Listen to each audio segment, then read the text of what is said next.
game today, because the budget is getting formulated as we speak, and it may be, based upon our discussions last week, it may be very timely now to start talking about making our recommendations to the commission. So, Alan, do you wanna take over on the funding request priorities?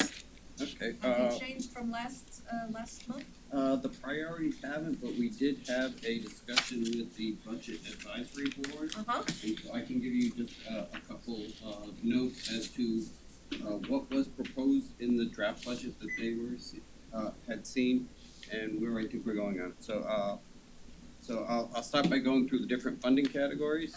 And it's all up here, so. That is, no, this is, I'm just gonna tell you my notes from the discussion that we had with FAB. This is what we presented to you at the last meeting, or the meeting before, I can't remember which one it was. And what we said that we were going to prioritize as far as CIP projects. Gotcha. And that's also in the paperwork that people are looking at, right after this graphic, it's the next page.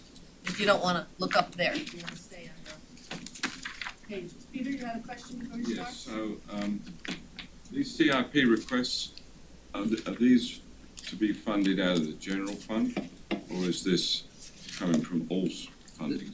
This is all funding sources, because, we have to, what we gave you in that listing at the last meeting was, some priority projects in each of the bins: stormwater, water and sewer, general funding. That was prior to, finalizing the, submission list. And since that time, there's been a couple things that have changed and some projects we had to insert, particularly in the water. So we had a force main issue that became very urgent. But so that was our priority listing of what we submitted to you all, and that we tried to incorporate within the draft budget submission, which we then took to the Budget Advisory Board in May, middle of May, I think it was, May 10th is when we discussed it with them. And so it mostly is aligned, but as we work through the budget process, some things start moving up a little higher in priority, some things start going down a little bit more as we're trying to balance the budget lines. So can I ask, when you go through these, if you state what the funding source is for each of the individual ones? Yes, I'm gonna go through each of the funding categories, starting with general funding. General funds. And I am gonna mix a little bit on the operational as well as here. As you know, one of our priorities within the general fund is increased funding for roads and sidewalks. Right. And so the requests that we presented and seemed to be favorably accepted by the BAB was for 5 additional personnel for the roadway maintenance team. It looks like they will support at least 4, if not 5 positions, and that will depend on as they're trying to balance the budget. We also asked for an increase of $150,000 for overtime pay for the roadway services team, because there's a lot of places they have to do work at nighttime or on the weekends. It's necessary, so we are going through more overtime than usual. They're supporting, or our request was for a $500,000 increase in the Asphalt resurfacing program, which is a CIP project.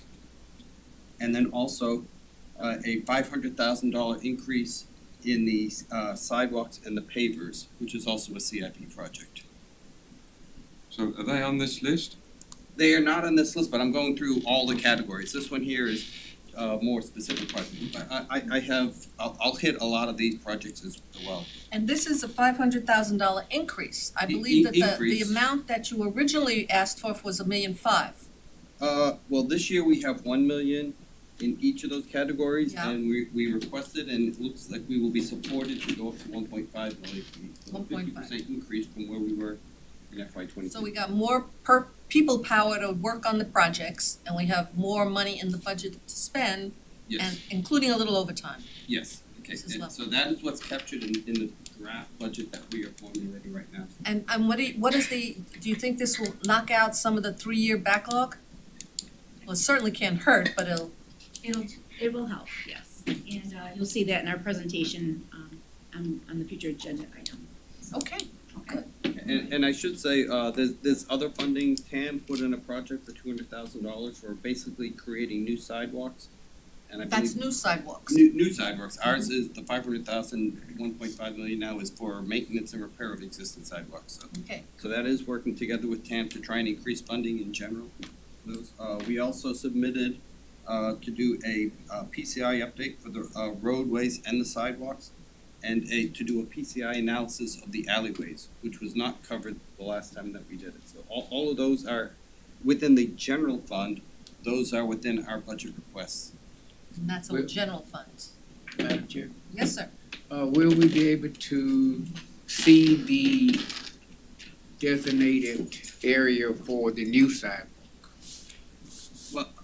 I don't think we have a map or a listing yet, and I don't know, Tam, if you know already which ones you're prioritizing with that? We do have a listing of all of the Gtl or Lauderdale requests that we've received in the last 7 years.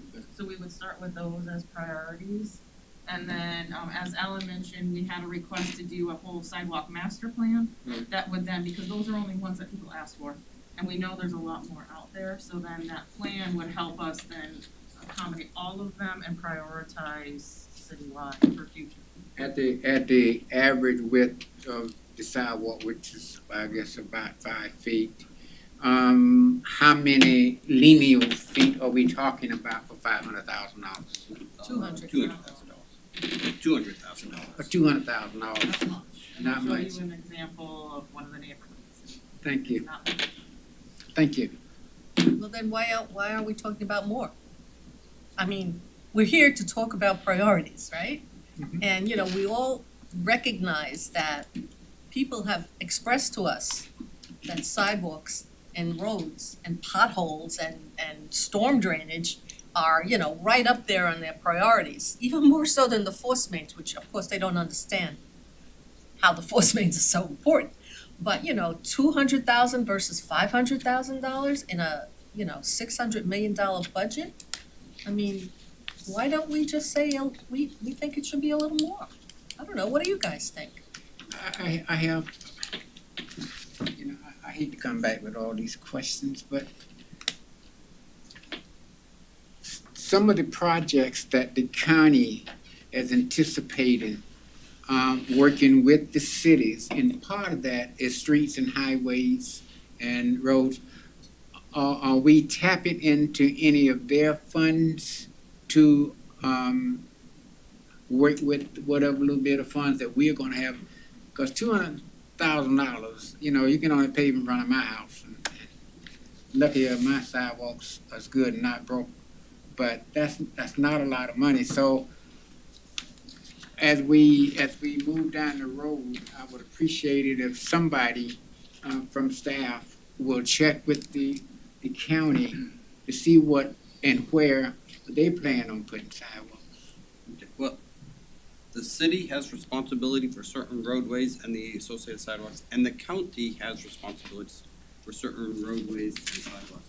So their funding would go towards their roads and their responsibilities, our funding would go towards ours. And the one place that it does overlap is the surtax funding that we have opportunities, and we put in for different projects to get that money, which is allocated to cities and to the county for usage.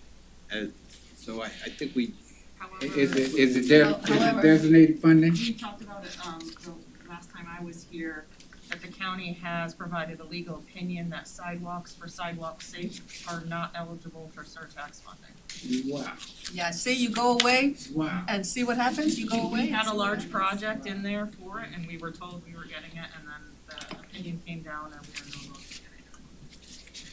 getting it. Yes, That opinion hasn't changed, right? Nope. Yes, Ralph, wait, Ralph and then Mike. Mike. We've got a problem for our county between Public Works and engineering.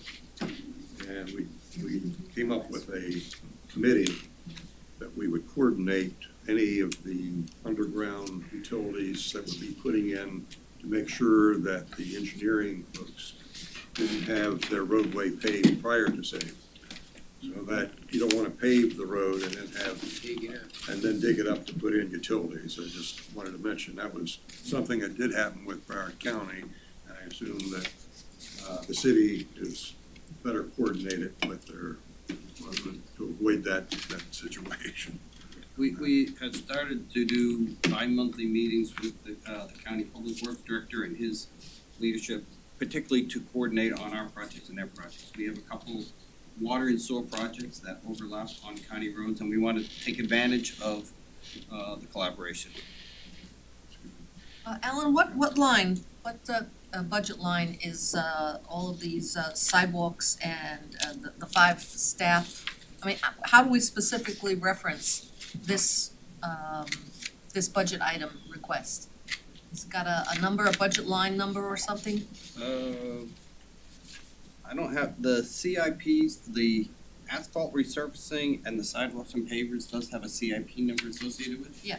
The other, the personnel and overtime and things like that are embedded in our general budget, so there's a. Okay, but if we were to make if we were to make a recommendation to support this, we would reference the CIP number and the associated operating funds? How would we express this?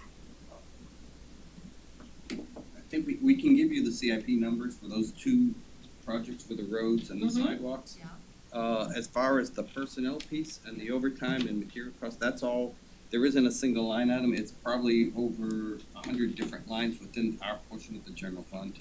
So we would not be referencing It would- something, we would simply be referencing a support for additional staff. You're right, it's a decision package for additional staff.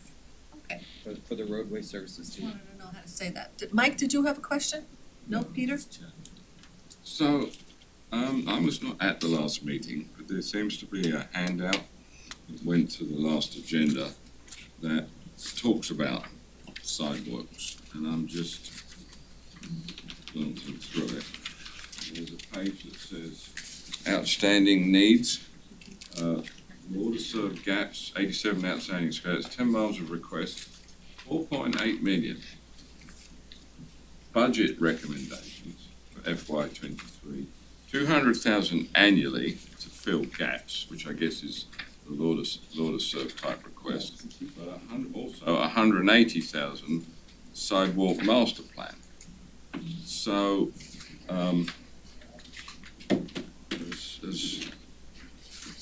from last time to this time, have you dropped out something of what you seem to be on line for? Last meeting? I think that's the presentation we're gonna do today. This is today's Oh, is this today's presentation? That's Oh, sorry. okay, well then perhaps we should move on to the presentation. But nonetheless, I seem to think that there is a master plan for sidewalks, correct? Yes. No?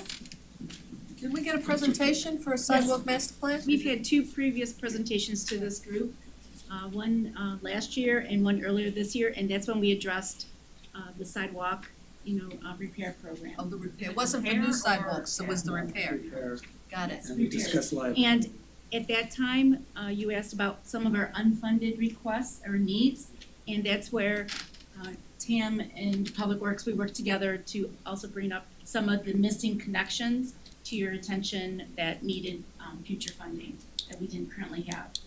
So that part of it, the new sidewalks and the connections, that's Karen, That's what that is. and she'll be speaking to that. So that's not included in the 200,000? Well, I don't know, We're gonna get to that. we'll get to that, all right? Sorry, I Okay. apologise for that, but no, I'm that's not here good, last that's good. time. I was just looking quickly. Should the record, should also show that Michael Marshall and Shane Garbaski were here, they weren't here when we did the original one. Okay, it's cool. Okay, keep going, Alan. Okay, so, let's see, you compared to that section. So within the water and sewer fund. Yeah.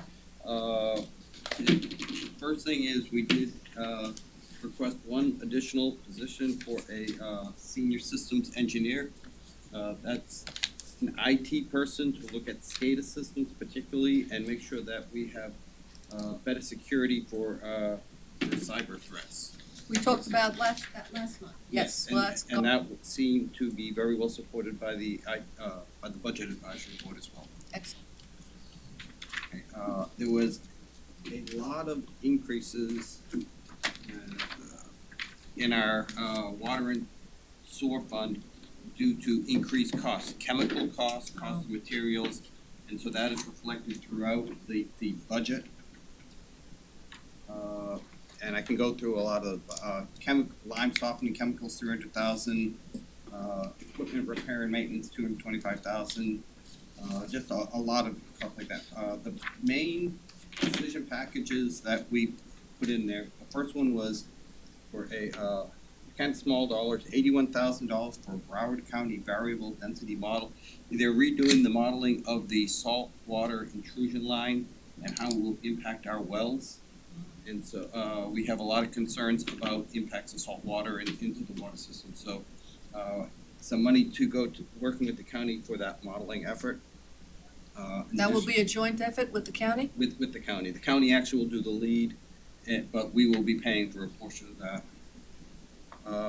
Also some new equipment for a water Vector truck, a water construction operations service truck, and also $240,000 for water and wastewater hydraulic modeling, and which is again to improve the models that we use for doing capacity letters analysis and determining when we need to upsize or change out pipes tied into the asset management system.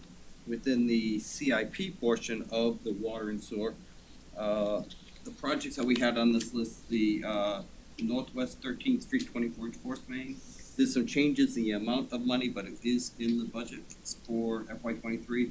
The Coral Ridge water main improvements is in the budget for 23, as well as the A11 sewer basin project, which were three of our priorities, as well as the Coral Ridge Country Club Estates B11 basin rehab. Okay, very cool, yes. Question. The Northwest 13th Street, from point A, I would assume be somewhere around Andrews, to point B, which I have no idea where that would be. Because it 13th becomes something else. So are we gonna do the whole street including this something else, or are we gonna stop where it ends at 13th? Homer, do you know the boundaries for that project? I don't know them. I don't know at the top of my head, but I know Right it's around Las, you know. the Right area after Las Pine, Palmas. right after 9th Avenue, one block past that, 13th Street becomes something else. Yeah.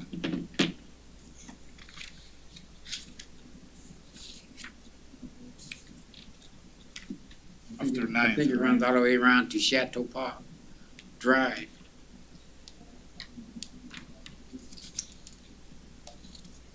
It looks like it ends at, it ends at Chateau Park Drive. Okay, That's where it ends. Yeah. okay. So I don't know what the distance is total for that. That project was 3 phases.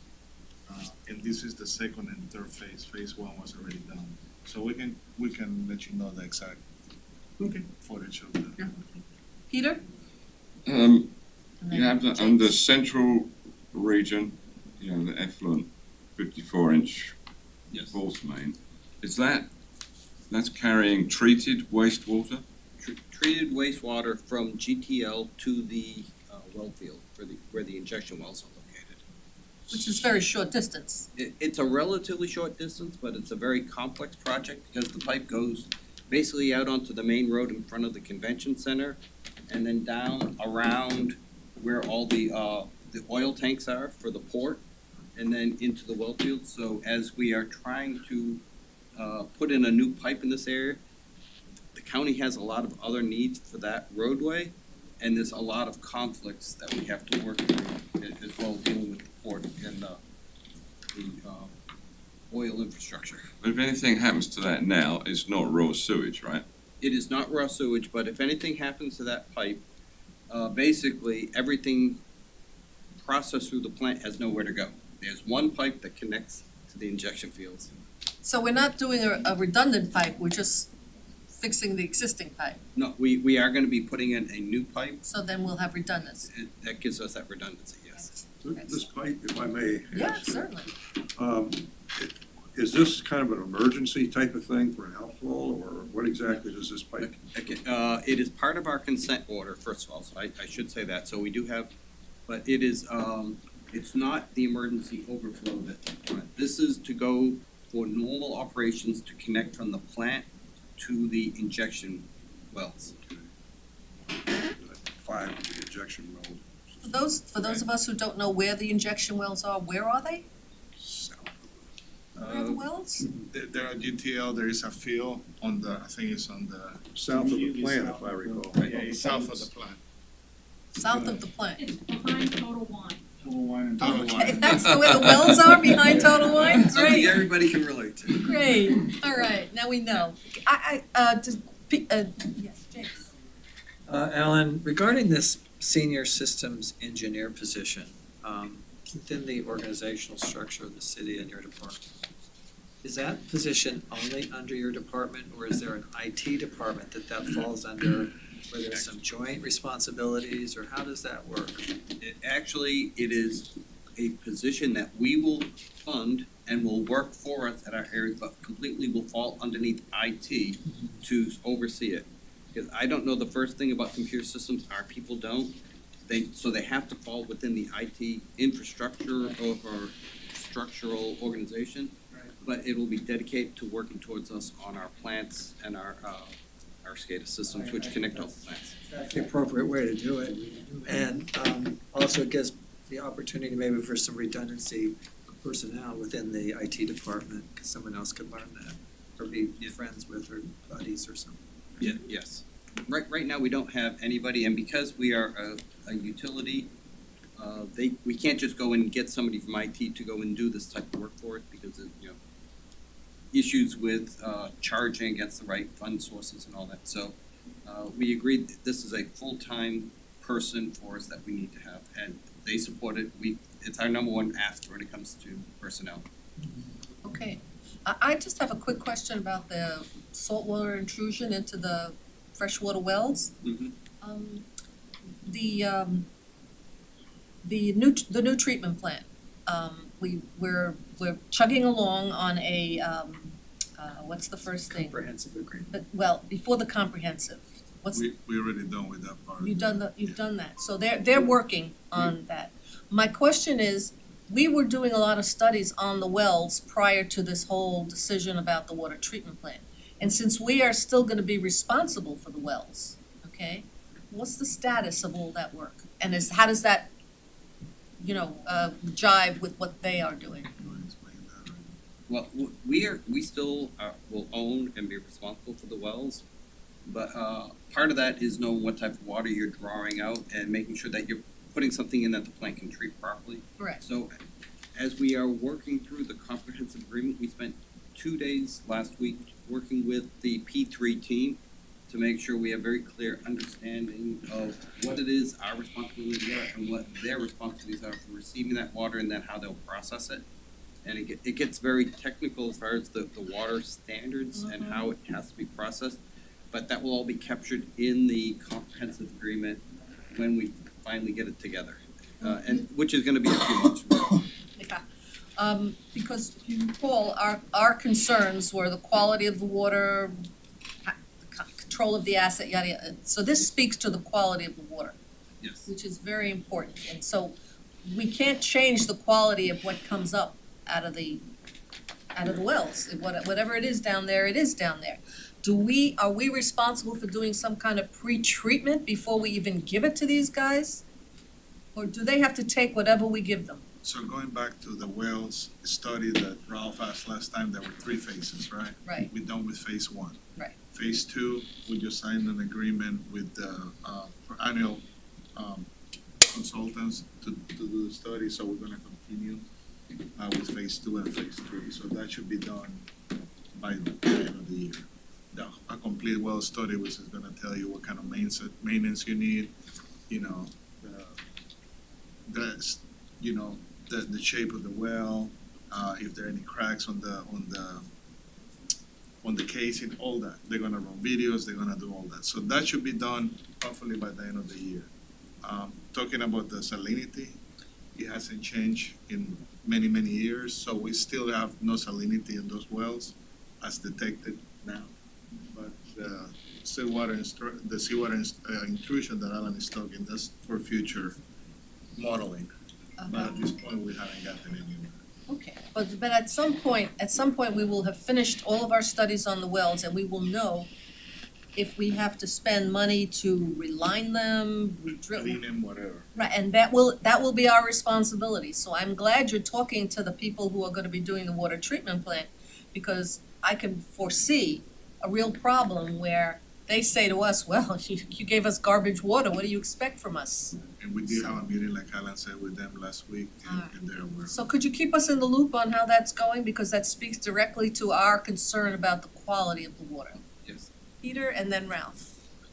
So are we going to be able to enter into the final agreement before you're done with these 3 stages, the last 2 stages of the, because time is of the essence. I mean, if this is going to take months and years before there's a final agreement on the commission agenda, then what this advisory group voted on, except for me, going in a different direction, becomes more relevant. A large factor of my disagreement was this was going to be a faster way to go. Now it seems like we're into years again. So, right now, the water quality in the wells is what we detected now, right? So, after the study, the water we might be able to improve the quality of the water, but it's no worse than what we have it right now.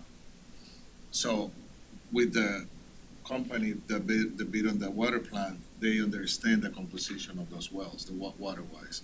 So, it would be good news for them if we can improve that.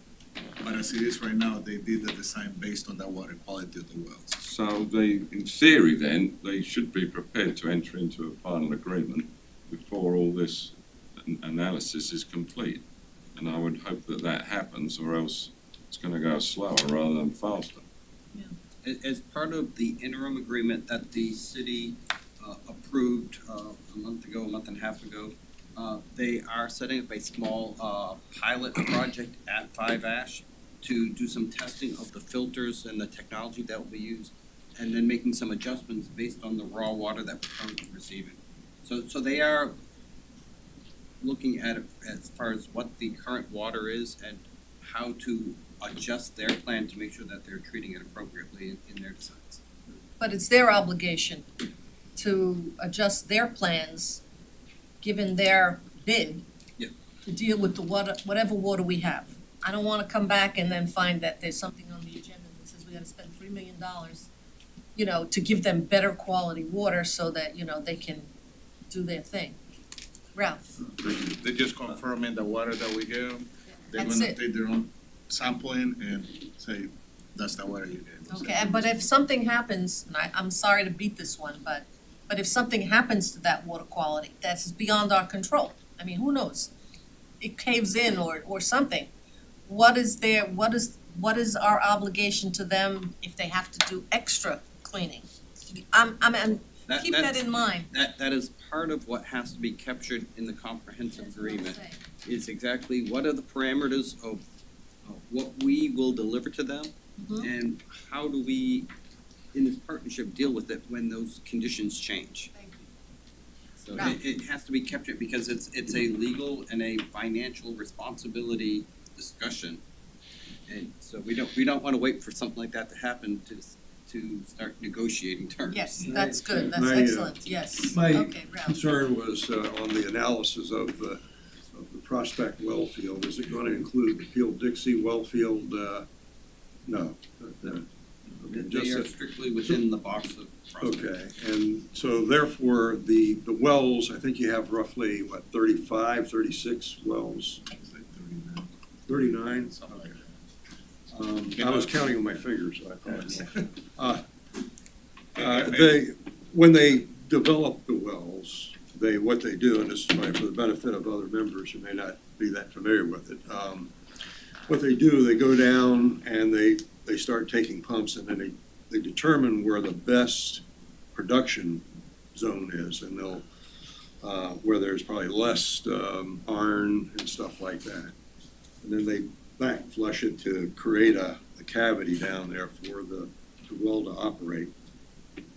And then they do test, obviously, you've got iron and layers of iron hitting around, hit or miss. And I guess the wells are roughly, about 200 feet plus or minus in that range. So when you start testing the water, you'll find some will have iron in it, so therefore you may want to inject like a polymer in there to precipitate out the iron. Aeration helps also, but there may be special needs for the individual wells. And is that kind of the thrust of this program, where you would, say, yeah, we got out of the 39 wells, we got like about 5 or 6 of them that are really bad, or the production zone has collapsed. And you'll identify each one of these wells, their needs in order to restore as the maximum, as much of the well field as you can. Is that a fair statement?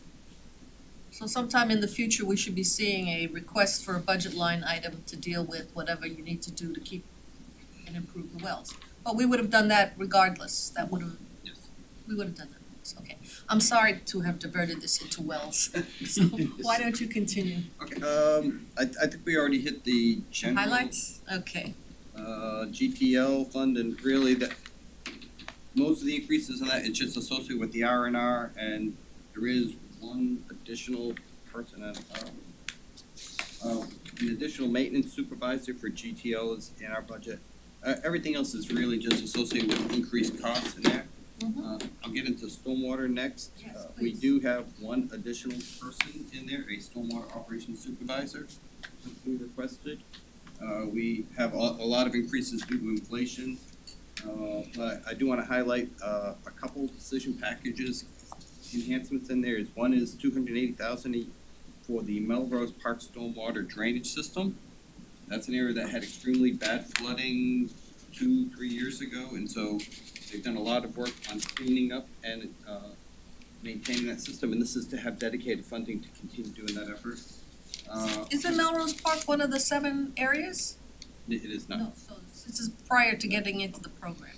Yeah, this is an existing drainage system that had not been maintained very well, as we had that bad storm a few years ago, and Dr. Gassman was a huge part of this. They had flooding problems. We had to do a holistic look at how the drainage system was intended to operate, and then do a lot of maintenance to get it back up to operating capacity. We don't want it to get into disrepair again, so this is to continue the funding to maintain that system. Excellent.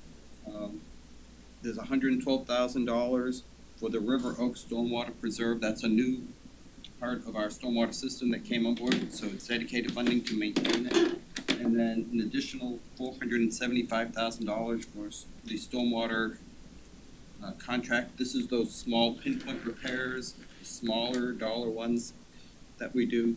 So it'll bring it up to $1.675 million a year. So almost a $500,000 increase to do stormwater projects and get that backlog of the Q alerts and smaller drainage projects Cool. resolved faster. Yes, Peter. So is this all Fund 470?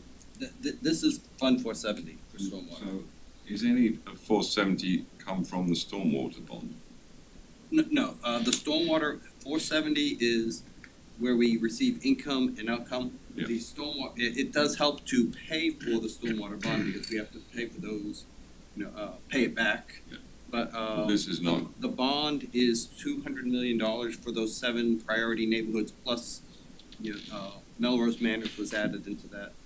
Yeah. So this is over and above. This is the annual money that we deal with every year. And then we have the large $200 million priority neighborhoods for the master plan. And then we have smaller CIPs and operational projects, and that's where the additional funding is coming for those type of projects. I'm sensing a theme here. The theme being increased attention to the existing systems that we have. attention and maintenance to the existing systems we have, in addition to the major new projects. So, would that be a good way to describe what I'm hearing here? I would say yes. I think in all of these areas, we're seeing that, we are performing to a certain level, but the demand is higher than what we've been doing. So we try to increase funding in just about every category. Very nice, yes, who's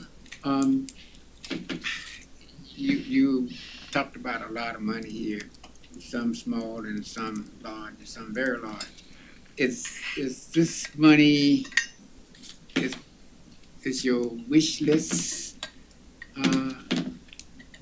Is it money that you believe that is, everybody recognize that is needed and will be funded?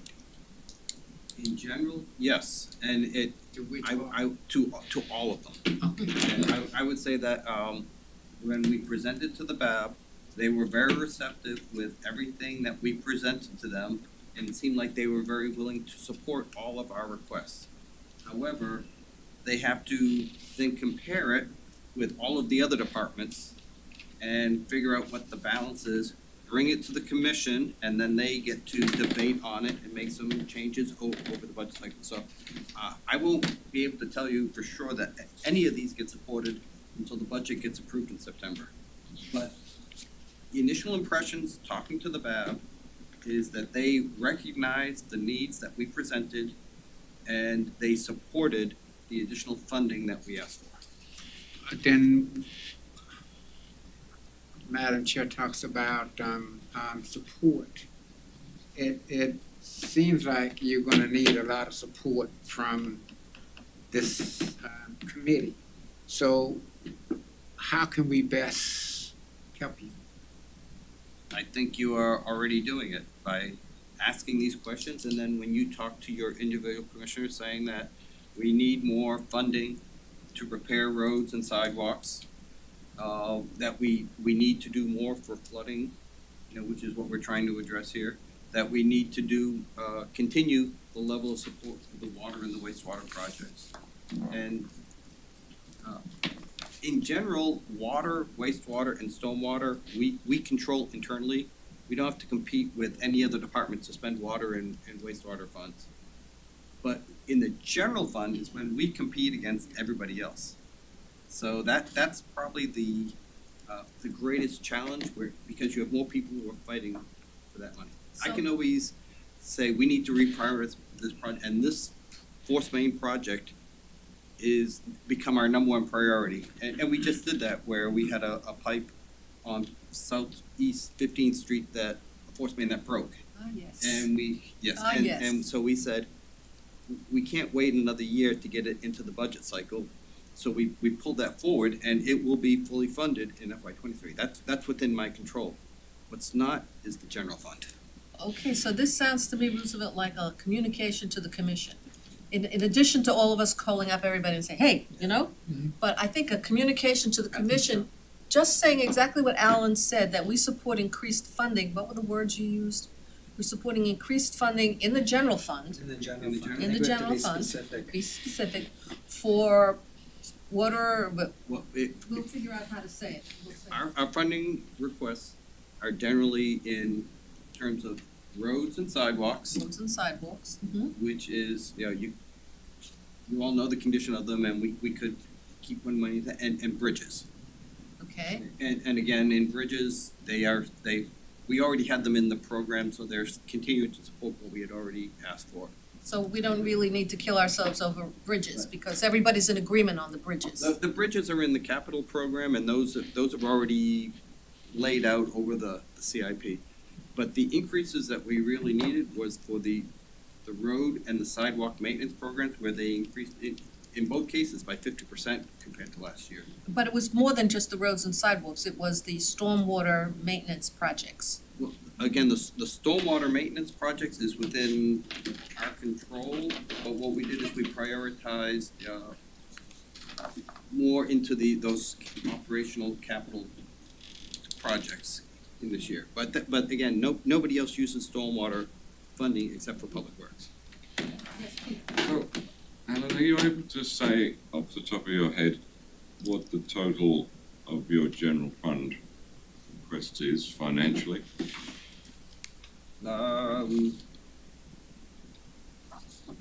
Because while you're looking for that, the chair will of course remember that the predecessor body task, I think you were on it as Yeah. well, Mhm. made the one major recommendation, or there were four major recommendations. One of them was, which was the only one they didn't actually implement, the commission, was that 7 to 10% of the general fund be allocated for capital projects. And at the time, I think, the general fund budget was 400 million, maybe? Whatever it So- was, but they were certainly not up at 7%. They were more Correct. like at 4%. Yeah, so what, do you know how much your requests are this year from the general fund? I can tell you with the asphalt was 500,000, the sidewalks and pavers was an additional 500,000. The personnel for the roadway maintenance team was a little over $453,000. It's in the operating budget. Yes. And then the PCI and the sidewalk gap analysis is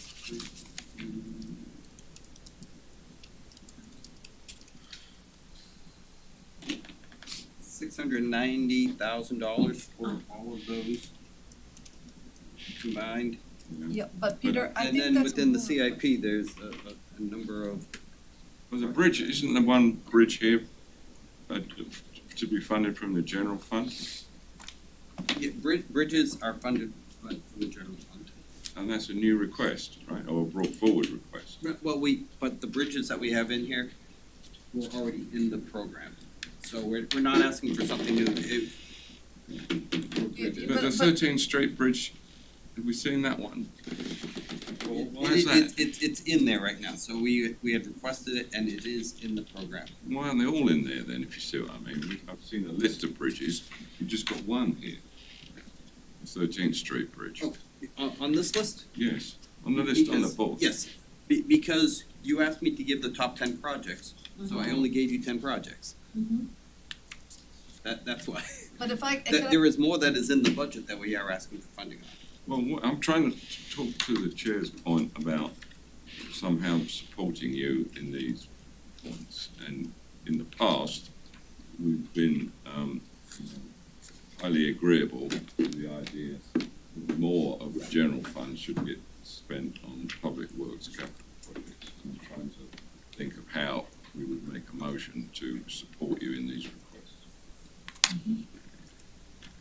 but you know, just following up on that, there are more than just public works projects in that. Yes. I mean, so it's, to me, that's a Laura question. To find out in this current, in the FY '23, she would be able to tell us what proportion of the general fund is allocated to parks, public works, who else has them? Parks, public works, facilities, things like that. Every department Every has- department is pushing on that fund. So she would be able to put that all together and tell us this year, as opposed to last year, they're proposing to dedicate X% of the general fund to capital projects. So that's, we should ask that. We should ask that in August, for our August meeting, to see how this is shaping up, given that we have always taken the position that there should be a higher percentage of the capital budget attributed to infrastructure projects. So perhaps let's think about that in August, okay? Yeah, I'm sure she would be glad to come I'm and sure talk she about would. where we are She's and cool. what the overall laydown looks like at that time. Yeah. Aren't the minutes of the budget advisory board? Sure there are. Well, we have Michael here. Michael, were you at that meeting, the last meeting of the Budget Advisory Board? Yes. Okay, well, just ask Michael if you have a question about the Budget Advisory Board. So, do we have a sense yet of what all the budget requests that are coming in? We have an entire, I was actually trying to pull up the PDF now, it's got all the decision packages, All the so departments. I don't have the number off the top of my head either, but for whatever reason. So all the departments have already come forward to the budget advisory board, is that what you're saying? Yeah, they should, right. So everyone has come forward and everyone's presented their business case, why they should get more money, or get the Right, money that what they're the- asking. The requests are, yes. And you don't know what the total is of all the requests at this point? I can add them up, I have them in front of me, but I don't know. Peter? So, given that you're saying these are your absolutely top 10 requests, right? These, in your mind, these are all essential. This is not the totality of the requests you've made. These are the top 10 things. Is that a correct statement? Yes, and So that's. you don't want to lose any of these, do you? Because these are your absolute priority projects. Yes, and that is what we put together and presented to you based on the discussion we had about how we prioritize. And this is how we prioritize our requests in that draft budget that's being put together right now. So have you finished your presentation? Because I think I could see a way to make a motion. Yeah, yes, I'm just answering your questions at this point. So, Yes, if you like. so I'd like to make the motion that the ITF strongly supports and endorses the top capital projects list from the Public Works Director for the upcoming financial year, and regards all the projects on this list as essential. Motion on the motion. Yes, sir. If we just do the top 10, and you have other projects that go down to hundreds. So that's, instead of saying the top 10, let's support his total ask. And I know that's hard, but if we do the top 10, they do the top 10, and we still in the hole by a long shot, I believe. Oh, I agree, but we don't have the complete picture of what kind of a budget year the city is facing. And at the very least, you don't want to lose any of these projects, do you? Yeah, I would say that is correct, but I can tell you what I think are the important projects. What I cannot tell you, and I think what the Budget Advisory Board tries to deal with every year is the sidewalk project more important than a police or a fire request or something from the Parks Department when we're competing for the same general fund dollars. Mhm. You know, that's something that I can always tell you that these projects we feel are important, I think but there's a how way to important are bridge- they compared to other departments? I think there's a way to bridge these things. As Alan says, everything that comes out of the CIP, which is the big stuff, the pump stations that's not at risk here. None of that is at risk because they control it. But what is at risk is their capital budget asks. So if we could form the resolution is that the committee supports the capital budget projects for FY '23. The capital budget requests for FY '23, which includes the 500,000, includes these bridges, things like that. That would be a cleaner, would you think that would be a cleaner one? Because we don't have to worry about the big CIP projects. We have to worry about them, but they're not competing against the Parks Department and others. Suggestion. So I think it's cleaner if my motion has a list of projects attached to it. So if I remake the motion to talk about the totality of your budget requests, can you then provide a list that is what the chair referenced, all the requests that you're making? I think that we generally did that in this piece of paper. If you look at it, it doesn't have the project numbers, but it does have See, I'm a little confused because was thinking 5 minutes ago that these are your top 10 things, but now you're saying this I'm pretty much talking- is the totality, right? Yes, in this, I talked more specifically on CIP projects, the list I gave you. What I tried to give you here was CIPs and the bigger picture within the budget itself, because a lot gets into the operational budget for. We don't have to worry about these, because these are in the CIP, right? This list. However, within this list, the increases in the general fund, if you go to the top of that, you just had the bridges in here. What I didn't have in that listing was the roads and the sidewalks. We asked for the additional funding for those. So that's probably the only addition in the general fund is. Can you send us to the right place? I'm not You following know, this. I agree with what you're saying. We had a more definitive listing of those, then that would give it a little bit rather than carte blanche.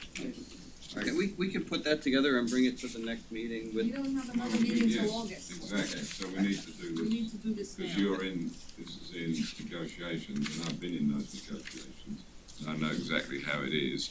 It's balancing off the needs of the police, et cetera, against other departments. Right. So any support that we can offer. So you could provide a list, basically, of all your general fund capital requests for the upcoming financial year. Is that correct, Alan? yes. So, in that case, I used the word essential in the motion that I made. Now it's a bigger list. I was thinking you had a list that you just did not want to lose a thing from. So I'm hesitating using the word essential. So maybe I'll remake the motion to say, I make the motion that the ITF strongly supports all public works capital, all public works capital budget requests from the general fund for the upcoming financial year. Very good. You like that? Are you gonna second that? Yes, I second All it. right, we have a motion on the table. Let me ask a question then. When you give us this list, the top 10 list, you noted General Fund 331.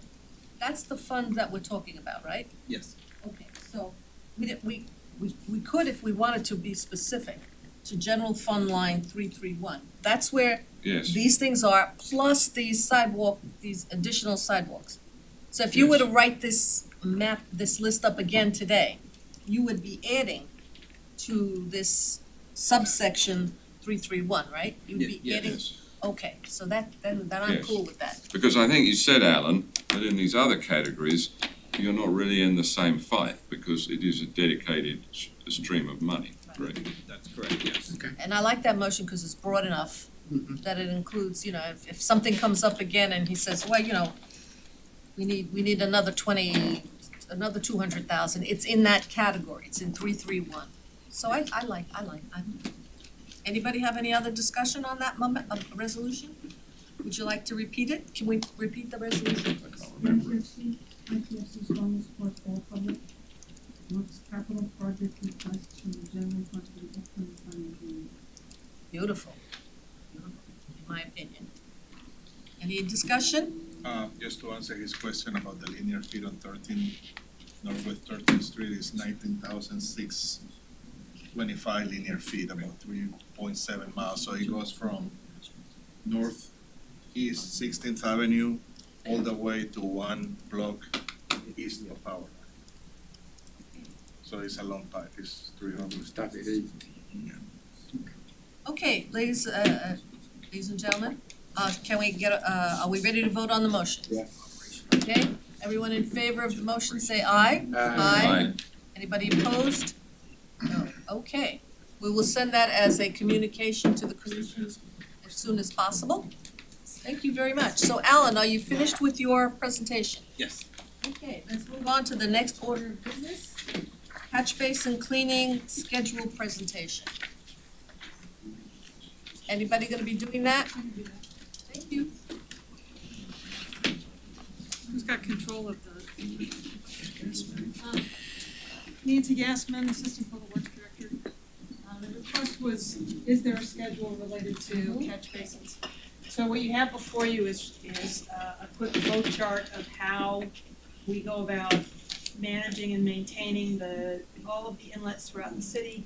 You can see there that it's about 9,300 catch basins throughout the city. So each year we inspect every catch basin twice proactively. Every year. Wow. Yeah, so we have eyes on these catch basins every year, twice a year. And in addition to that, we have the reactive inspections. When we get a complaint, we go out and take a look. So if we go out and look at them, there's two options. Either no additional action is required, and that's true for both reactive and proactive inspections. Or there may be some sort of action required which will generate a work order. That work order could request to maintain the catch basin, clean it out. It could be there's a repair that's required of the catch basin, or that the problem is bigger than what we can repair within our own teams, and it has to be referred for a bigger project to engineer. Could you give an example of repair versus a referral?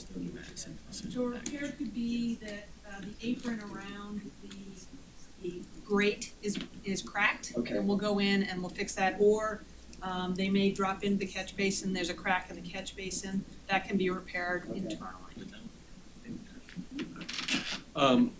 For an example of something that's larger than what in-house staff can do would be similar to, I would, tell me if I'm right or wrong, what's existing up in Imperial Point. There are those illegal catch basin containers that I'm not sure what you're exfil. referring to in terms of illegal, but Well, I did speak to the regulatory agency, and they are not an acceptable means of storm drainage control. Today. They're a holding tank, as opposed to the exfiltration. the tanks in the area that you're Positive. talking about are bottomless, which means they allow for percolation through the bottom of the catch basin. So it's a direct flow down, and there's, so that if you've got something that goes directly down in beneath the mean high level groundwater level, which is what they try to keep any exfiltration 18 inches above that.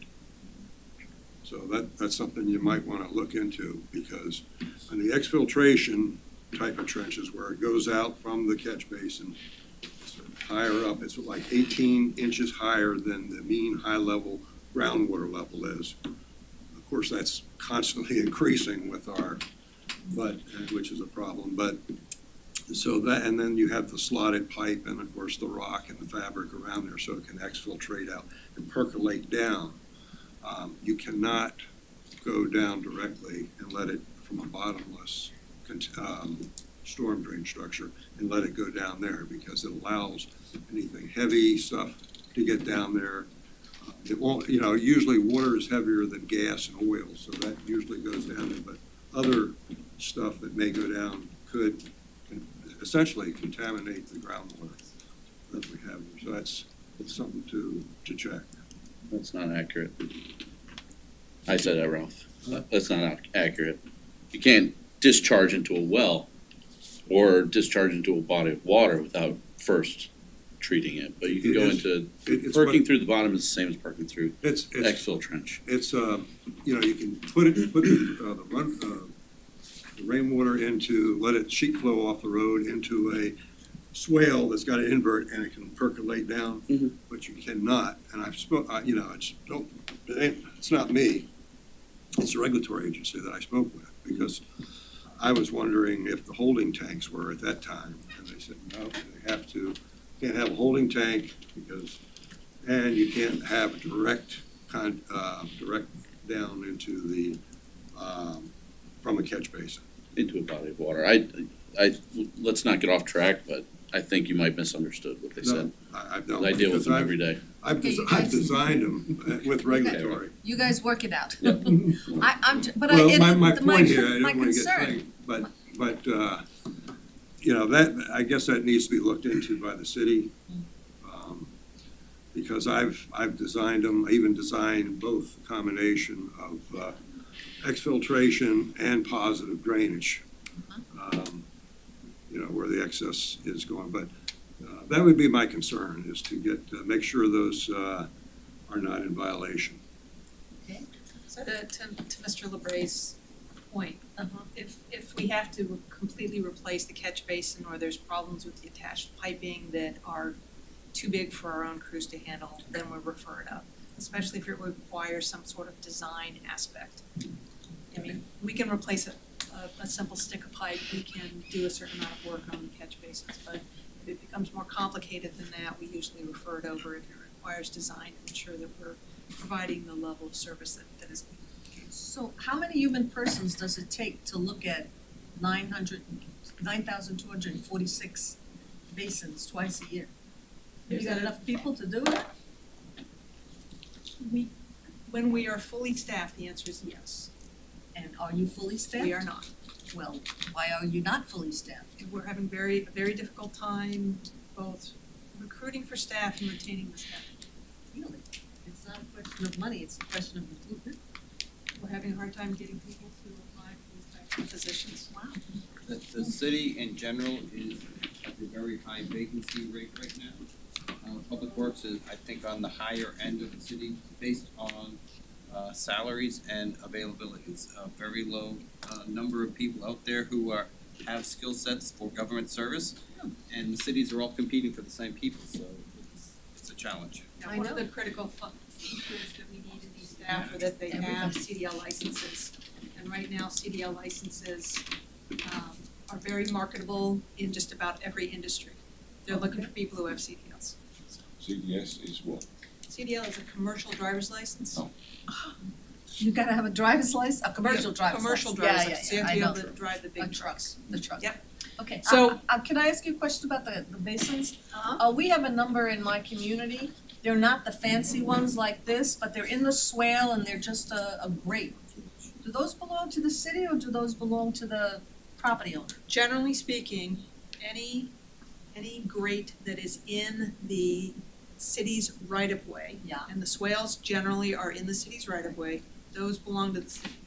We are currently going through a process right now where there's about 11,000 assets, similar inlets within the city that are in the right-of-way, and we're trying to identify the ownership of the difference between 11,000 and the number of us. Okay, then And once we do that, we will take responsibility for those additional assets, once we've determined if they are appropriately within the city's purview. So if there is a problem with the drainage in those swale drains, the drains that are in the swale, and someone was to make get a queue request, call the city and say there's a drain, there's a storm drain that is not draining, there's a big puddle, it's a puddle all the time, okay? And they make a queue, they get a queue number. Yep. Who goes out there and takes a look at it? Our team. Your team. And is that part of this extra money that we have just supported? Because No. I know from communities, I get this all the time, that the drain is not draining. So that would be a reactive inspection, and again, once we determine what the issue is, those are our three options, are generally our three options. And given the fact that you're having trouble recruiting people, do you have enough money and people to react to those reactive inspections? So what Alan was telling you about doesn't impact this one or this one. It It's that one. impacts this one. Okay, So right now, we have in the range of 70 projects that are in the engineering referral. On any given year, we can do about 30. So right now, if we end up having to do an engineering referral for the project, it's about 1.5 to 2 years out for us to be able to do that work. Because of both funding, design, and our contractual capacity to be able to get people in to do the work. So we have opined upon that in supporting all of your capital budget projects. What do we need to do to opine on the repair portion? Currently, we feel that we are appropriately staffed to That's what I wanna know. manage these two efforts. Okay. Part of what Alan was explaining to you is that we are getting new assets that are coming online. The River Oak Stormwater Preserve, I shouldn't call it a park, it's a preserve. That is a new asset that just came online, so that requires additional maintenance. In the Melrose Park, as we went through that process and began to better understand that system, which we inherited from the county, we discovered that there were things that needed additional maintenance and also additional expertise to maintain those assets. That's part of that request as well, is the additional funding in order to ensure that we can maintain the totality of the system. As we are building the 7 neighborhoods, there is an automatic escalator in our long-term financing plan to continue to add staff and add resources to make sure that we can maintain those systems as they come online. So the stormwater operations team will have to increase in order to be able to adequately maintain the additional pieces that are coming up. Okay. Could you use consultants to supplement the in-house engineering for those projects? We already do. We already did. We So already it's do. it's a funding issue again, because you have more funds. Right now, our challenge is more contractual than it is, Meaning, well, meaning that we have limits on our contracts to be able to do that. And there's only so much work we can do in a given year. financial limits on the contracts. Financial and capacity limits on the contracts. So even consultants don't necessarily step up to do. We don't have either enough in-house resources to do the project management, or we don't have enough money in this year's budget, or we don't have enough contractual resources to do that. And I'll give, the quick example I'll give you is that we had a design consultant on contract. That contract expired. Since it has expired, we haven't been able to get a new contract for design. So it's been about 8 months without having a contractor available to do the design work to help support some of these projects. So more of that design work is being done in-house right now, but not all of it can be done. Well, this is not our job, but it sounds like you've just identified a weakness there. It's taking 8 months and more to bring in extra consultant resources. Yes. Yes, well, yes. When you were talking about the new assets, is that including new drainage that's required for new developments in downtown area or other areas? Or are you requiring that those developers maintain all that right-of-way drainage? So the way that the system has been in the past is that if you need to have part of your private drainage come into our right-of-way, you, the developer, is responsible for maintenance of that asset into perpetuity. What we have seen is that those assets are not well maintained once the developer leaves the site, and then the new owners are not maintaining them. The project that I just described, where we're going out and we're checking every one of what we call the red dots, they show up as a red dot on our atlas. As we go through and look at all those red dots, as long as there's not an upland connection that provides for private drainage, we will take over that asset. Because there's And certain, moving forward, we put that in the new development contract as well, as if you end up putting in, as a requirement of the city, drainage onto the city's right-of-way, after 1 year, we will take over maintenance. you're ultimately maintaining it in perpetuity after that. Yes. This is a little obtuse, but it's following item E in the guiding principles for next year's budgeting. You have two vehicles by which to figure out if these things are working or not. One is somebody calls you and says, hey, get out of here, I'm in the ankles. Or the time-dependent, number-dependent, number of people and number of grates you have to look at over time. What happens over a weekend like we just had? I can learn a lot more about grates in a day and a half after 6 inches of rain, and looking at them 6 months, it dries. Right, so the way that the system is designed is approximately to handle 3 inches of rainfall in a 24-hour period. Okay. Over this weekend, over a course of about 36 hours, we had somewhere between 11 and 12 inches of rainfall. At 11 to 12 inches of rainfall, you cannot judge the function of the system because you are substantially exceeding the design capacity of the system. That being said, the vast majority of the city of Fort Lauderdale was dry within, when I say dry, I mean the right-of-ways. They were dry within a 24 to 48-hour period. That's the spot that I was going through. I recognize what you had said about, I know exactly what to do with a foot of snow. I don't know what to do with a foot of water. Right, so So generally. 2 days later, you have a better glimpse of those that working. Right, and again, generally speaking, two things. Our criteria for putting major investments into a location because of ponding in the right-of-way is 72 hours. If the ponding doesn't go in 72 hours, then we take a very hard look at that location to say, okay, what kind of investments do we need to make in the long term to improve drainage in this location? The other one is, you're asking, what do you do with 12 inches of water? Most of it will dissipate with a reasonable period of time. In some locations, we know that even with a reasonable period of time, those roads are not gonna drain fast enough.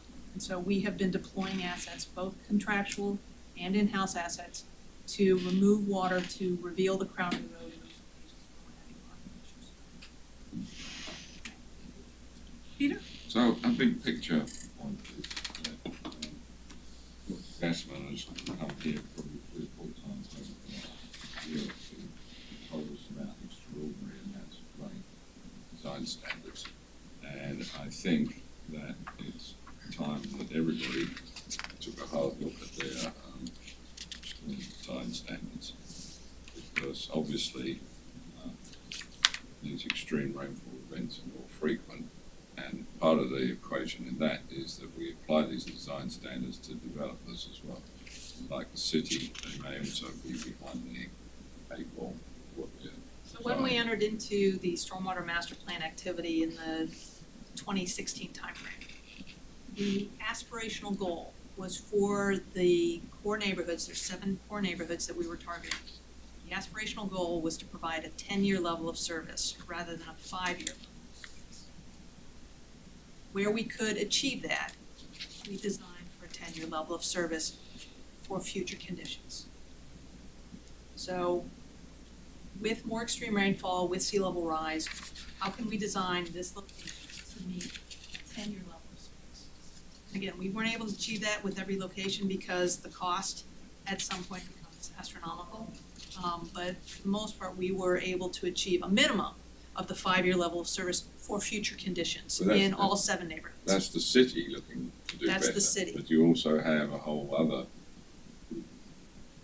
developers Right. that now arguably somewhat out of date standards are being applied to. So I would not say that the standards are currently out of date. The Broward County, who does a great deal of the permitting for a number of different issues, have issued 2 major documents. The first document is a 100-year future conditions map for groundwater elevations.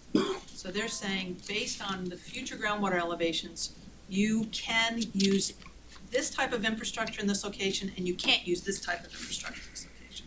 So they're letting developers know that in certain locations, they can't put in stormwater systems business as usual. They have to address these future conditions. The other thing that they have is the 100-year future elevation requirements, which is making folks build even higher than the FEMA elevation requirements because we know that based on future conditions, we're gonna need to have our finished floors at a higher elevation. So developers are not looking at old standards, they are being brought up to new standards and even new standards plus in Broward County. Right, that's like the 50-year storm is now 25-year storm, I'm just using that arbitrarily, because of the increased levels and raising of the groundwater and everything. But aren't these things written into city ordinances somewhere? Depends on who the permitting agency is. We've changed our flood elevation requirements, and there's some things we can do by policy rather than ordinance. So Okay. to the extent that we can, we are requiring more stringent requirements for a variety of things in order for the city to be more resilient and be able to deal with some of these rainfall events. The other thing that the city does is they have something called the community rating system. And the community rating system provides education and requirements and policies in order to ensure that the community is dealing with its flood issues as best as possible, and we get points for that. And for every set of points that we get a 5% discount on the premiums from the National Flood Insurance Program. So we currently achieve a 15% discount across the board for premiums in flood insurance policies within the city. Yeah, we do. I got it. Yeah. That's very well explained. That's why you're a doctor and I'm a mister. It might be why I'm in this position, but it's not why I'm a doctor. So I have a few more slides if we can move certainly, forward. please.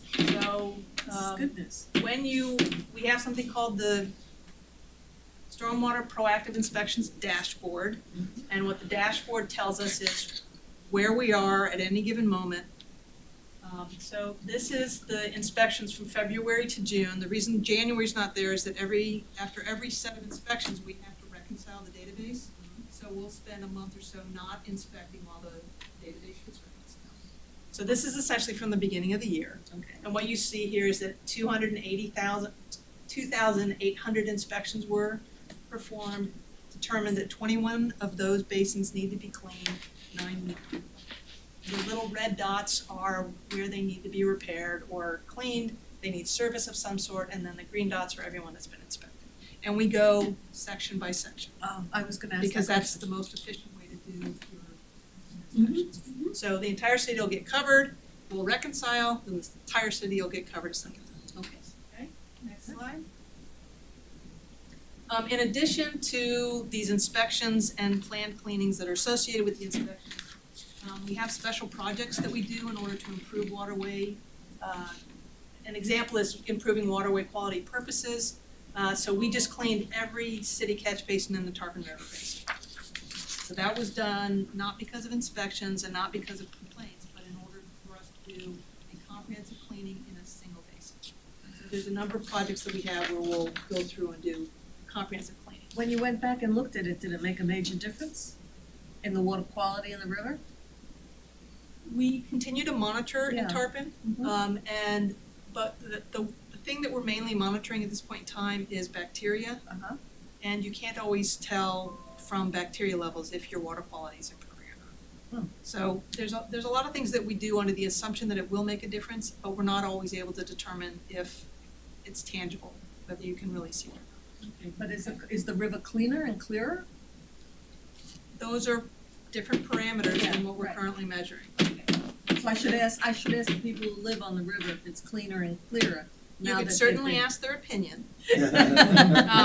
But some of the data that you're asking me, I haven't looked at, but we Okay. do receive it from the group that monitors, The but water. the group, what they tell us on a regular basis is bacteria, but they don't give us the full monitoring information except monthly, and I haven't spent time recently Okay. looking at that data. But the assumption Yeah. is that it will help. Okay. And then another group of catch basins that we look at 4 times a year is every catch basin that has a tidal valve in it. Right. So we're dropping into those catch basins and we're looking at those tidal valves 4 times a year to make sure that they're working and functioning properly. Especially do that right before king tide season, which is coming up. Dr. Gassman, so if you find that a tidal valve isn't working, then it's my understanding, what you're saying, you go in and you make those repairs, or do they fall into the queue with all the other The things? vast majority of tidal valve issues are usually, there's a piece of debris that might be trapped in it. So once that piece of debris is removed, they were fine. On the occasion that we need to replace the tidal valve itself, we can do that internally. But if there's a problem with the infrastructure associated with the tidal valve, in those situations, if we need to, for example, line the entire outfall pipe, Mhm. that goes into our rules. Yeah. Because we can't do that lining in. That's, I think, in my neighborhood, I think that's what happened. That's in the drawing, there was a couple tidal valves that. White City Drive, we only recently put in a tidal valve, and there are a number of basins specifically in that neighborhood where the basins actually are too low to put a tidal valve. Okay. It'll impede drainage if we put tidal valves in. And there's a capital improvement project for Poinsettia Heights. 26. Is it in 26? Mhm. But it's in there. Yeah. And They're again, on the list. the idea is that they will take a more comprehensive look. Yeah. Rather than doing it catch basin. Understood. The final catch basin inspection protocol that adds to all that other work that we do is that whenever we do CCTV, whenever we put a camera through the system to look at the condition and determine it, that system has to be completely cleaned before the camera can go in. So you get an extra bonus whenever we do that particular part. Next slide. So this is just to give you a sense of how many catch basins have been cleaned through April in fiscal year, so that's October 1 through the end of April this year. Roughly 39% of all of our catch basins have been cleaned in that timeframe. Cool. So there's not, to get back to sort of the theme of this, there's not a schedule for cleaning the catch basins. We do it based on need, we do it based on concerns that are expressed for those areas. but we're able to cover a great deal of the city in terms of managing and maintaining those catch basins. Anybody have any questions for the doctor? This is great. This is good. Thank Okay, you for your thank time. you so much. Okay, the next item on our agenda is the sidewalk budget, including repairs to damaged sidewalks. We touched on this a little bit, didn't we, Alan? In your budget request? We did touch on the CIP part, but I actually haven't seen this presentation, so. Okay, I'm Karen, is this interested in hearing yours? it too. It's, I'll start it off with Public Works and then I'll, hand it over to Tam, so. Next, this is an overview of this year's budget, just to emphasize that we are working with $1.3 million this year just to repair damaged sidewalks. And next year's budget, as Alan just alluded to earlier, looks like we're gonna get 1.5 million. And with that 1.3 million, we've done to date 400 locations or 3.25 miles. We have about $200,000, just under $200,000 left to spend between now and September 30th, which is already scheduled out. I do wanna point out that originally it was $1 million, and Jill's team did so good on spending that money that we were able to go in and ask budget to give us an additional $300,000, which they did In last year's budget. in this year's budget. So because they were You're working knocking so those well on getting projects stuff out. knocked out. We're trying. And as you, thank you, Alan. And as you see, what I did is I measured the Q alerts, which is the customer service requests. I measured 1 quarter period in 2020, 2021, and 2022, just to look at the same 3-month period from March, April, and May. And as you see, 33 went to 58, went to 112. So there's an increasing need, and that's a direct measurable of people calling in saying, I want my sidewalk repaired, it's damaged. Go ahead. It could be also that people are learning how to use those Q things. It could be that also, It could right? be. Yes. Right. All right. Yes, go I ahead. may ask a question, Joe. When you get a request to repair a sidewalk, and let's say it's kind of one of the older, 2-inch or 3-inch thickness, and maybe it's only 3 or 4 foot wide as opposed to the 5 foot wide that's, I guess, required now, and basically 4-inch thickness. I don't know if you thicken it up over driveways to 6-inch for the extra, you get more increased concrete strength. Great question. You're right, you're referring to an old standard that was 4-inch thickness, and then it went to 6 inches over driveways.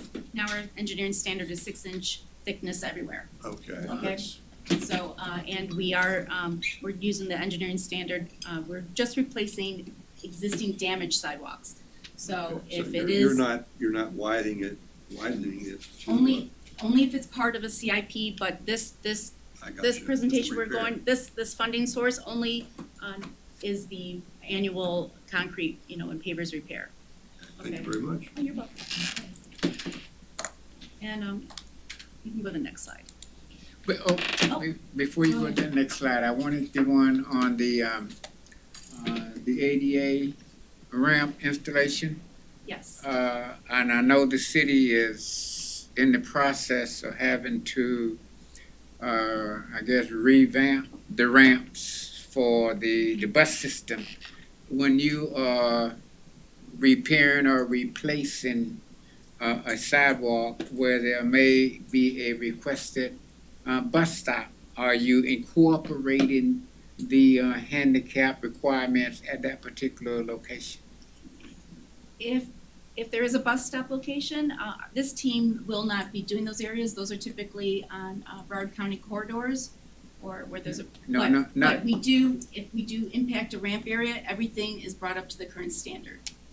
We do the ramps, with the truncated domes, the right flares, the right slope, the right curb cuts. So we bring if we touch it, we have to bring even if we resurface a street in the CDBG areas, we bring all the sidewalks and the ramps up to the current ADA standards, yes. Okay, And but I wanted to get with, because the shuttle services, even though a great portion of it is over the BCT routes, but there are locations and streets where there is no BC service, where the city is currently in the process of revamping because ADA said you had to. Could this be better, maybe after the meeting, you and I can meet and you can tell me the areas that you want us to take a look at? And we'll, you know, if there's any routes or any needs or any bus stops that you know you have in question. Okay, Okay? No, Yes. I think that'd be better.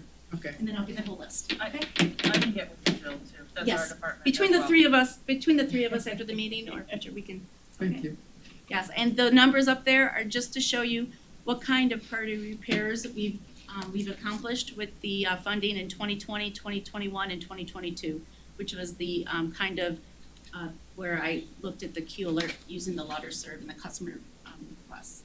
So there on the left is a capture of all of the different types, and to the right is what, you know, just the 403.25 miles is what we've done this year so far. Okay. Next slide. And this, you've seen this slide a little before, but just re-emphasizing how we prioritize the repairs based on the available funding.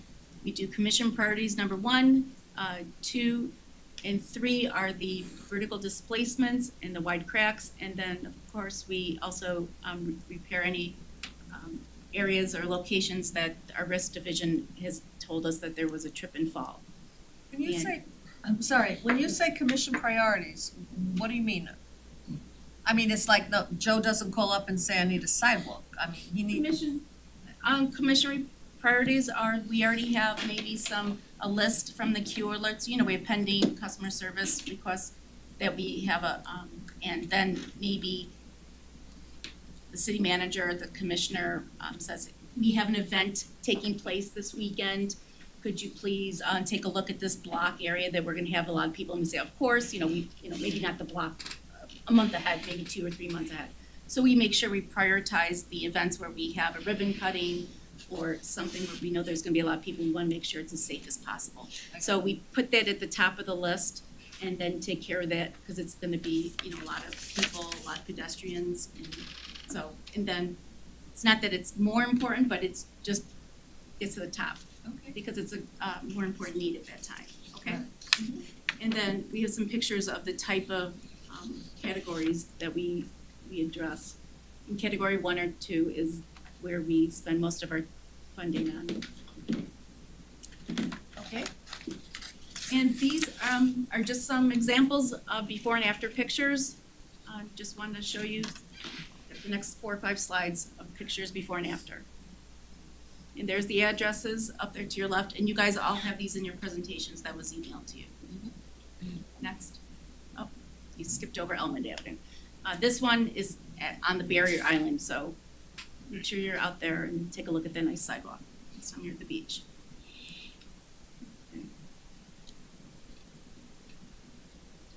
Okay, next.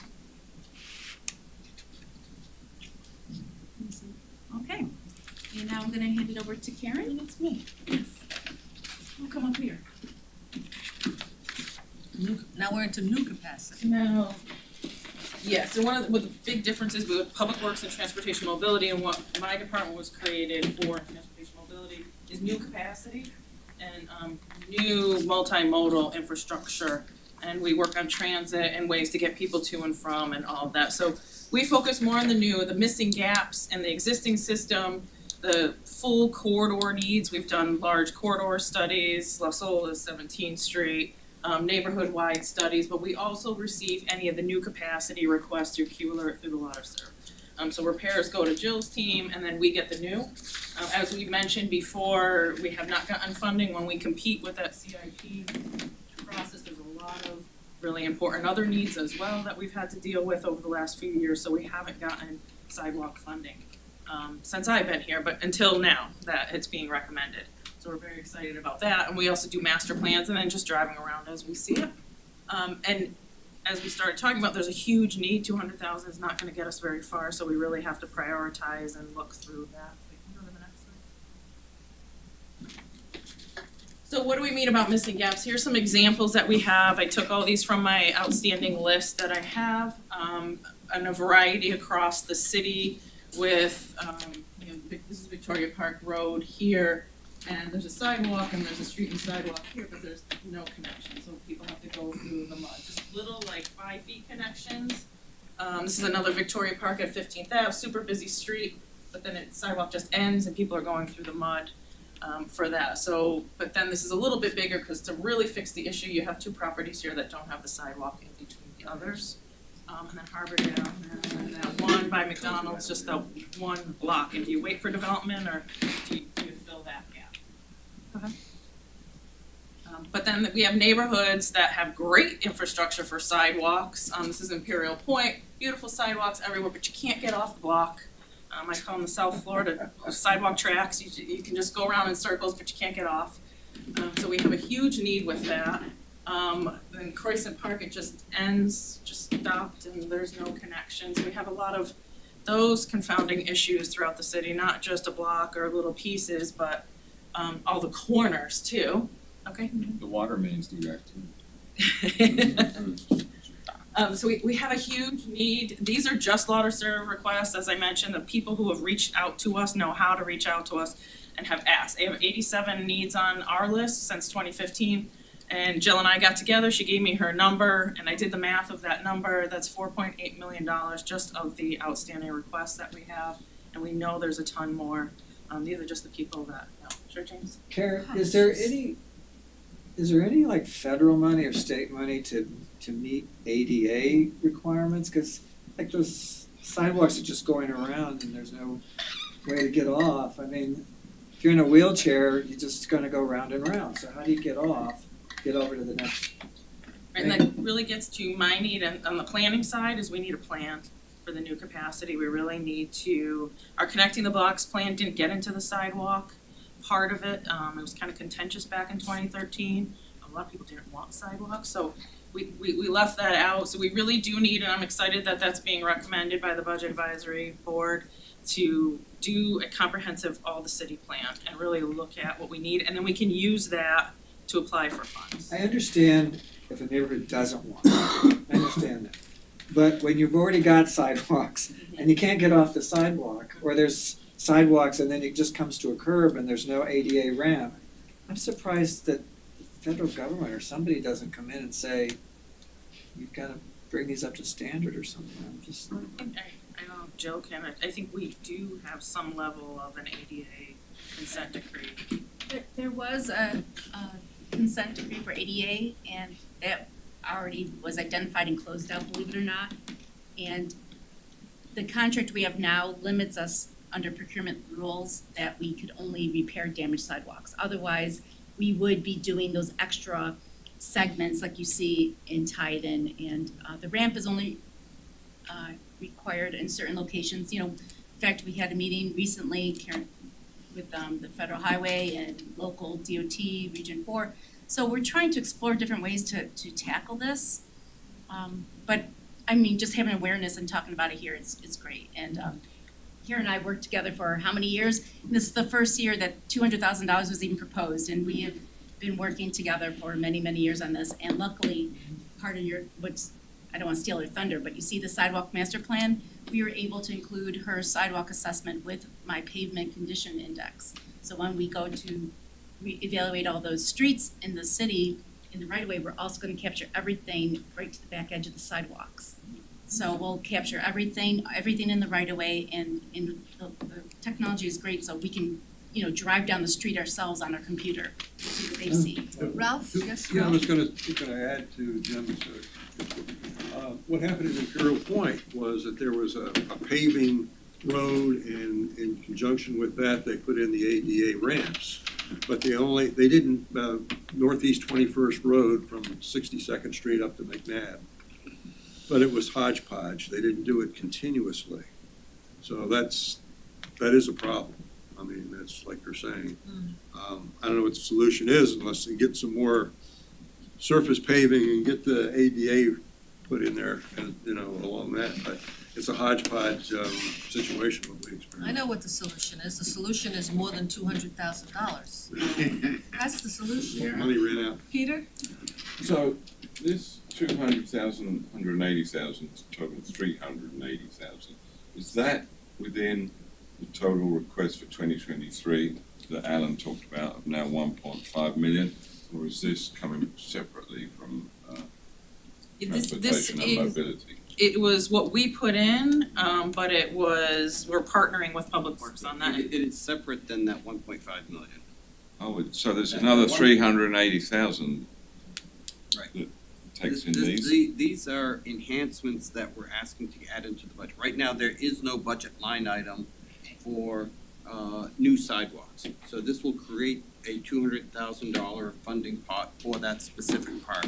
The money that we have right now is only for maintaining and repairing existing sidewalks.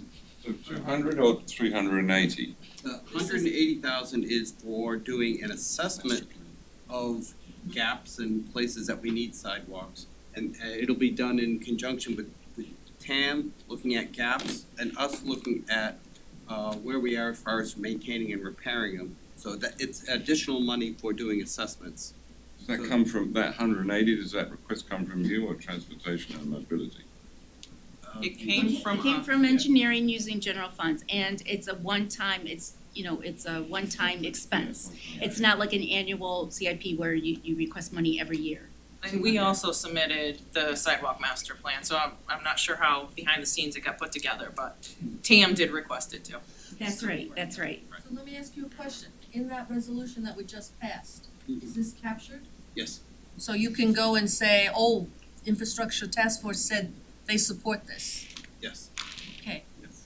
Do we wanna say that we want to support more than this? I mean, because this is, putting the repairs are important, but we're never gonna get ahead of the game until we get a plan and we get more than a pitiful $200,000 a year to make these gaps, because those examples that she showed you, I mean, I use those for my students in school, at planning school.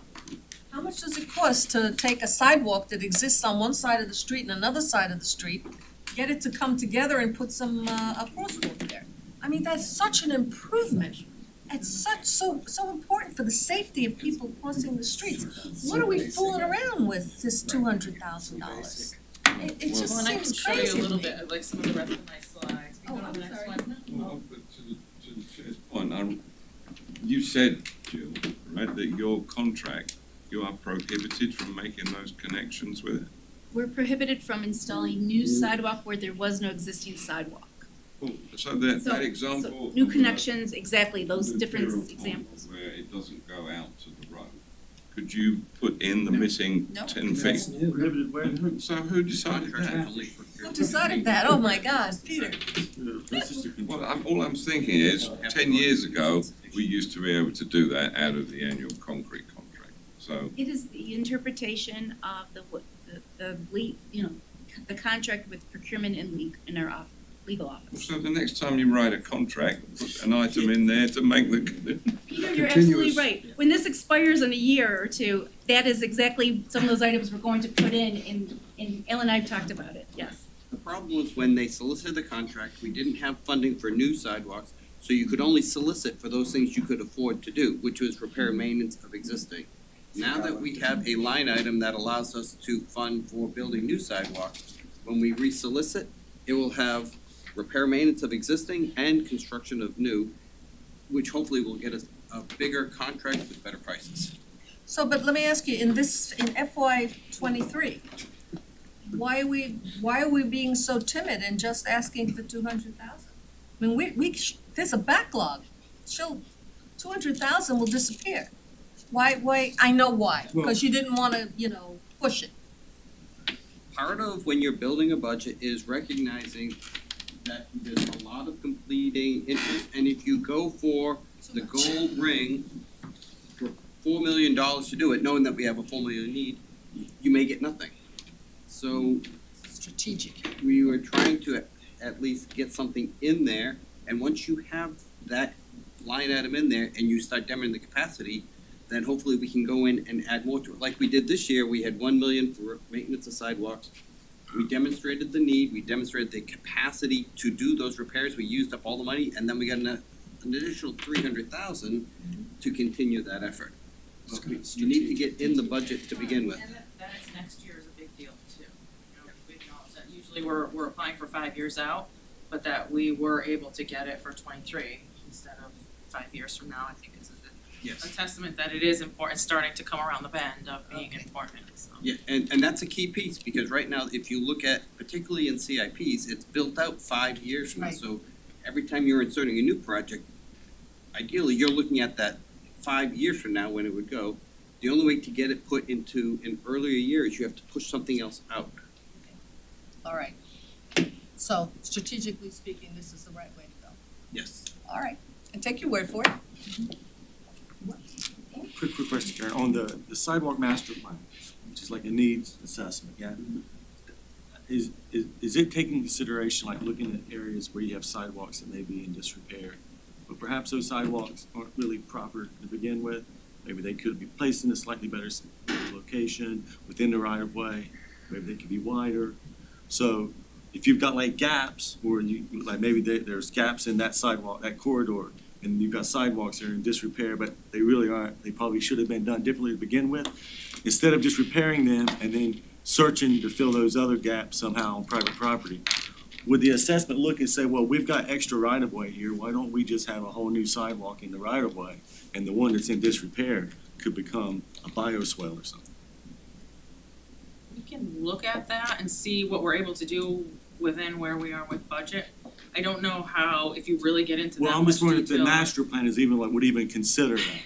I Why didn't do you make envision that? that, honestly, I really envisioned how do we, cause there's so much need already that we know, how do we fill the gaps that we have and start with that? Right. But I see your point of, if we see right down the block that there's a 3-foot sidewalk, that's awful, it should be, but like, then where do you stop? And then I you think do right massive now, scope creep we of- fund based on, we feel are the critical needs, which is those tripping hazards and Right. complete, right? But as you go further down, it may not be too standard, but at least there's a sidewalk there that is safe. You know, eventually though, you would want to get to the current standard, you know, Right. 5 feet wide with ramps and everything, but is that really, Someplace 8 feet would be nice. right, but at this point, is it really more important to pay for that? or Well, I to just think address that the a other ones? And master- that's the decision Right. point that we're at I just right think that in now. my experience of like, a master plan is a planning document, not an implementation document necessarily. It's a planning document, it's a long range vision, you know, and then you have your more project scale implementation plans that, you know, can lead to direct projects. So I was just wondering if the master plan is having that, you know, what kind of, is it truly a visioning project, or is it, you know, just fixing what's there and, you know, and then, and we'll just worry about it, yeah. My vision for it is closer to an implementation plan, because the public works analysis is gonna have all of that data for us, Yeah. which a lot of times in a visioning plan, you don't have that really detailed information that the study will do that we're partnering with public works on. So we'll have what the width and all of that is and where it's at in the data that we can see then what we can do in terms of planning. And then I envision that once we have all the data, we'll look at school zones and how do we prioritize those, and then create more of an implementation plan in the back of this document than just a vision of these already. To really get down to how can we give this document to funding partners, because we know we don't have this kind of money with everything else going on. So how do we put it into something that we can apply for funding in different So it's like an ways? implementation plan. Yeah, more of an implementation. Yes, Roosevelt. When you are repairing sidewalks, as they said you got 2, 3, 4, and now you said everything is being done at 6 inches thick. When you repair a sidewalk, are you repairing it according to what is already there, or are you repairing it to satisfy the 6 inches? I'll defer to Jill, but I think When we repair a sidewalk, we bring it up to the engineering standard, Very good, okay? very good, very And we also have to make sure we comply with the ULDR, you know, we work closely with DSD. And, you know, sometimes, you know, they required certain sidewalks to go in front of their private development, so we make sure that we maintain those moving forward after they're installed. Karen? Yeah, Peter? You still have, the county still has traffic impact fees, is that correct? There's no way that the city can get into that. Is this, do you know how much the city's paid in impact fees over the years and how much we've gotten back? Millions. I haven't been involved in the latest conversations, but when I was partially, there was a struggle to even get that number, that we weren't able to get that number. No, I tried to do that once because of some other project I was working on. They never will tell you. All they'll tell you is we use the money for the bus system. Those Well- traffic impact fees are funding the buses. But Yes. in the city, Yes. you can't, there's very, very little that you can do with good traffic improvements, right away. So generally, the authorities ask for a package of things, soft things. And I don't see why, sidewalks wouldn't in some ways be eligible. We've tried that approach to. They won't let those funds go. Yeah, we don't have access to We don't have access to those I funds. know they're predominantly No, subsidizing predominantly. exclusively. It's gone. Okay, It's gone. right now it's a transit concurrency fee, right? Yeah. So it's literally titled transit. So it goes, there's a Now, that's not concurrency to fee say, goes that's to not to transit. say that developers aren't asked to do sidewalks. Obviously, they're asked to do Yes, brand new but that's sidewalks. part of, yeah. But I've never seen them ask them to do sidewalks beyond their site. But I'm sure that happens sometimes. It No, might. it has to be No, maybe directly difficult. related to the development. That'd be On a- tricky. Yeah, on a project basis, Yeah. like, to get that from the Legal private sector, it'd be nexus. difficult, because you have like constitutional issues. Well, but if you, no, never mind. I would do it, but. But what Yes. you're saying is like, the problem we're running into with the surtax dollars, I mean, like, you can make the perfect argument for why you should, I mean, there are lots of things you can do in the right of way, even in a constrained right of way, you can do lots of things to try to address overall mobility, A lot of that require doing something other than just adding vehicular capacity, right? Maybe adding other type of capacity. But that's what we're saying, we're running into a problem with, that we can't just do that type of capacity project. It has to be vehicular capacity. But then as the developer That was a example that I was just talking about today is Cypress Creek, we're working with DOT in Broward County to do a shared use path on Cypress Creek. We're super excited about, first time we've ever been able to really push that, like on-road bike lanes don't belong in those kind of streets. So we were able to do that, but there's one portion that we have a really small right of way and we can't do a nice separated path. There's development coming there. So we coordinate with our development review folks to say, hey, can you, when they're doing the design, have them push it back so that we can have the shared use path in a better way.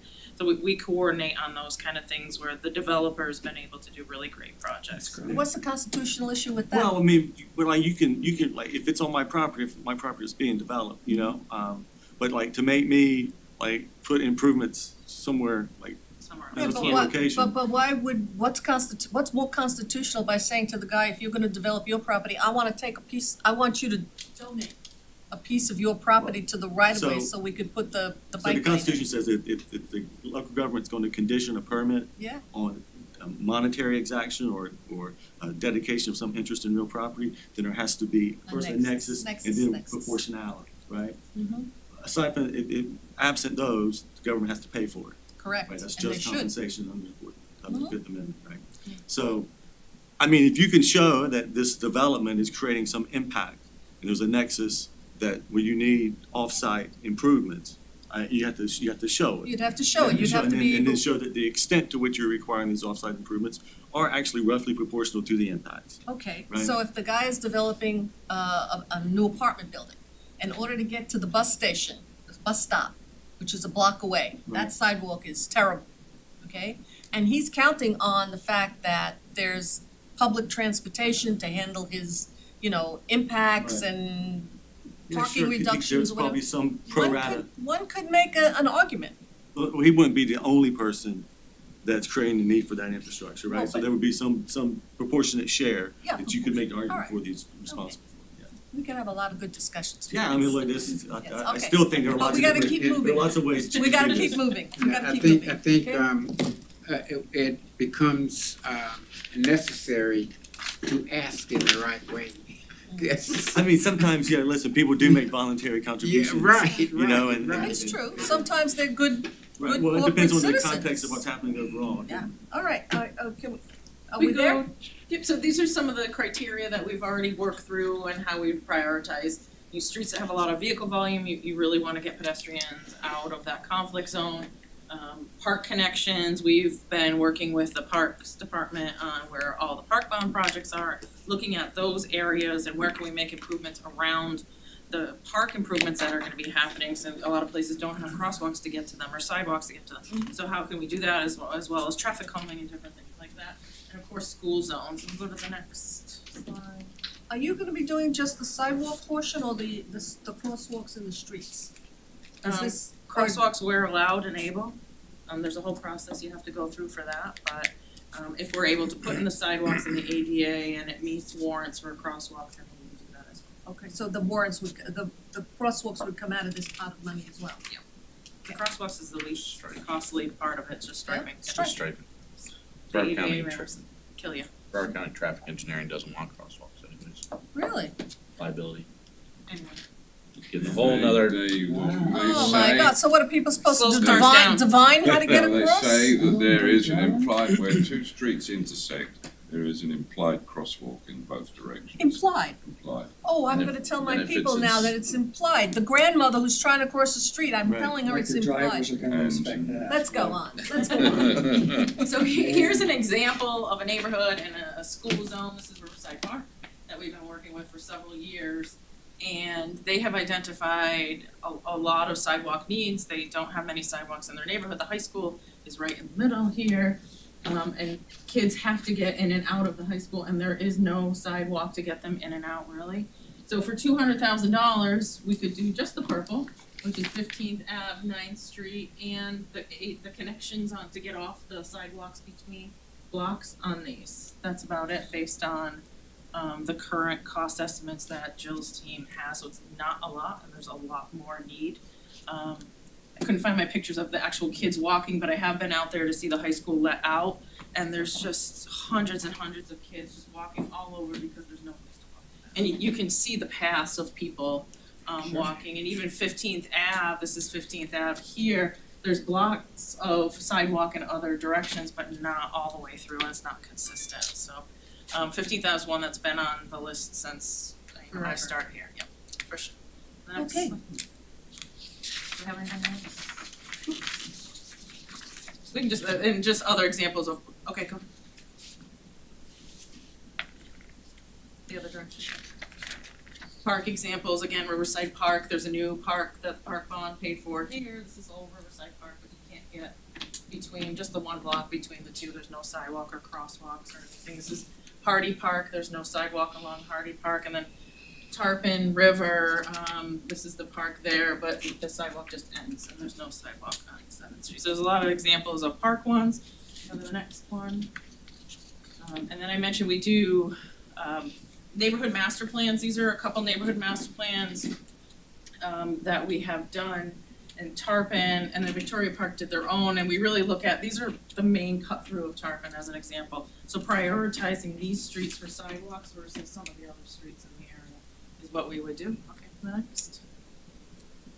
And then we've kind of gone through the needs, and I think we're on a good path with what is being recommended for the Budget Advisory Board this year, and hopefully we'll be able to show that that really works and be able to grow that through Okay. either CIP or other grants. Excellent, all right. Questions, please? No? Just an observation, when we started this, 6 years ago now? We were not even talking about sidewalks, we were so heavy into sewers and poop that we didn't even think about these things. And now we're moving that way. Little bit. Well, no A little sidewalk, bit. Long way to go. All right, no but sidewalk ever exploded. that's true, that's true. Okay, all right, let's move on then to the percentage of unaccounted water from the 5-ash treatment plant. Somebody gonna give us a review on that? We just got this table here from operations, Yes. and that's for the year 2020. 2021, they're still working on that, but you can see here that there is a 4.82% loss. In that category there is the treatment loss, and there is another 12%, 12.11% on the other category, so it's a total of about 16% for the water loss. Okay, for the people who are not engineering types, is 4.8% loss due to treatment, that's pretty good, isn't it? Well, that's is that at the treatment plant? And then what I was thinking about the last time we met was the percentage, the unaccounted for water that's lost after it's pumped out of the 5-ash, that's lost by old mains that are leaking and, you know, or fire hydrant flushings that aren't metered, things like that. That's for both plants, I believe. That's for Peel Dixie and 5-ash. So Peel Dixie, the water loss, since it's a nanofiltration plant, is 15%. 15? 15, wow. Yeah. So that's probably what that number is less than that, because we have 5-ash, which is 2%, plus other things. I think the total is 2% for 5-ash and it's 15% for Peel Dixie, and that somehow accounts to 4.8. But how much of Ralph's point, it's the 12%, isn't The it? That's 12% is the total water loss in the rest of the, From when on the it, piping, from when when it it comes leaves out the of the plants. treatment plant, to Right. reconcile that with the various Yeah. water meters. So this is not really a number, I mean, the total is 12% really, if you look at the distribution system. The water loss, this 4.82% is what you lose at the water plant by the treatment method. So that the you use. 4.8 isn't in the 12? No, Okay, so what we're losing is 12%, right. and we're losing it to the I&I No, and other no, things. no. What are we losing it to then? We lose into, and there is It's older mains that are leaking. There may be some flushings that aren't accounted for. hydrant flushing, all that Right, is accounted. and things like that. So Right, as soon as the city is progressing to, replace the old cast iron that's leaking and that breaks and everything, that'll diminish the unaccounted for water. Right. So So, the standard is between 5 and 15%, that's the average standard. I've given an idea in the Bahamas, I did a project, it was 40%. Oh, I can imagine. So, a lot of leaking pipes, so that's the total. So going back to your 12%, what amount of money are we spending to make those water repairs? I mean, have we identified, this brings me back to, where's the consultant contract for the water distribution system analysis? That analysis would tell us where the breaks are and the bad pipes are and where we should be focusing? some are unknown. Some are unknown when they're leaking and it just leaks 24/7, but it's slow. And until they get to the state that they. Break. And we can do a more comprehensive presentation if you want from operations, because they're really familiar with all that. But yeah, it's the 12% is what's lost on the piping system. Okay, well, that's the answer to Ralph's question. Yeah. The answer to my question, if you know it, is what is the status of the consultant contract? The consent order said we should give out to do the analysis of the water distribution system. That's for the mapping. That's for the mapping, yes. That's, Chris, when is that, the mapping, bid, when is that gonna be completed? When are we gonna have somebody? Yeah, but we're in the process of that. We've been in the process of that for 2 years. No offense. I understand there were problems and I'm not picking on you. But we've been in the process of this for 2 years to get that consultant contract on board, and we may be in violation of the consent order pretty soon, That's for the water consent order, and Yeah. there is 8 months that they've been on that. at least, yeah, well, more. So can we get an update on that for the August meeting? Can we put that on the agenda for the August meeting, getting an update on the consultant contract for the distribution? Yeah. The mapping, Yes. yes. Omar, I think you were making a comparison to the Bahamas, that their water loss is 30%, is that what you're saying? Okay, so what about Miami or Palm Beach? What's their, That's what I'm saying, a typical number is between 5 and 15%. between 5 and 15? Yeah, I don't know exactly what is in Miami, but that's a typical. Okay. If you're below 15%, that's a acceptable range. 5% is very good. Generally, 5% is a generally well-maintained system that's up to date, and that's usually, that's the criteria. Okay, all right, well, that answers your question, Ralph? Absolutely, I just wanted to get, that we'll have a lot more pipes to replace out there. Well, But it's better now than it was 5.5 years ago. Yeah, yes, Roosevelt. Let me And no ask- credit to us, but let me ask Ralph, if 5% is considered a very good system, where is that 5% going? well, it's, Operational. it could, Operational needs like flushing hydrants and yeah.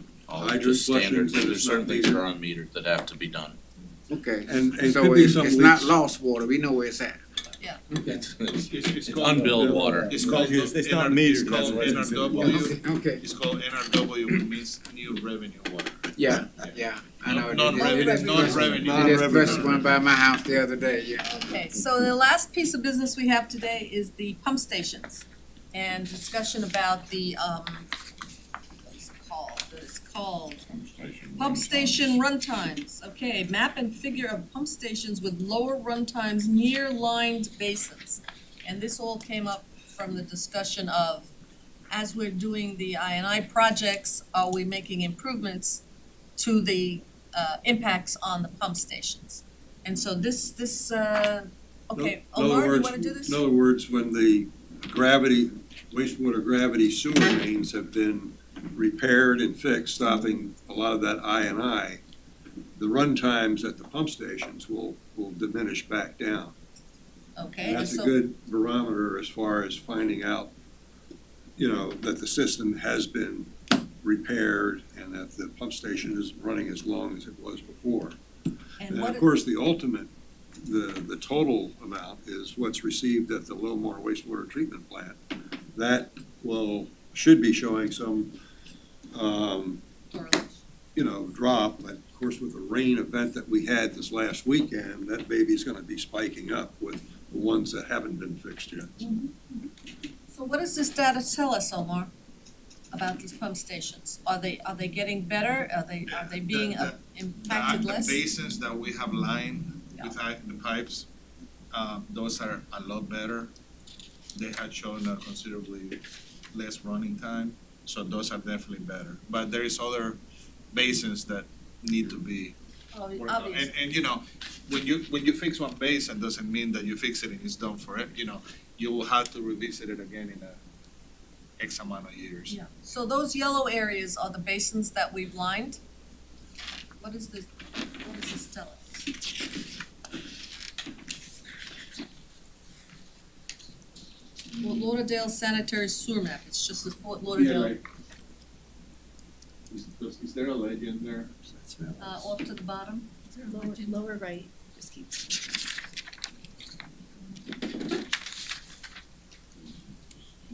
There you go.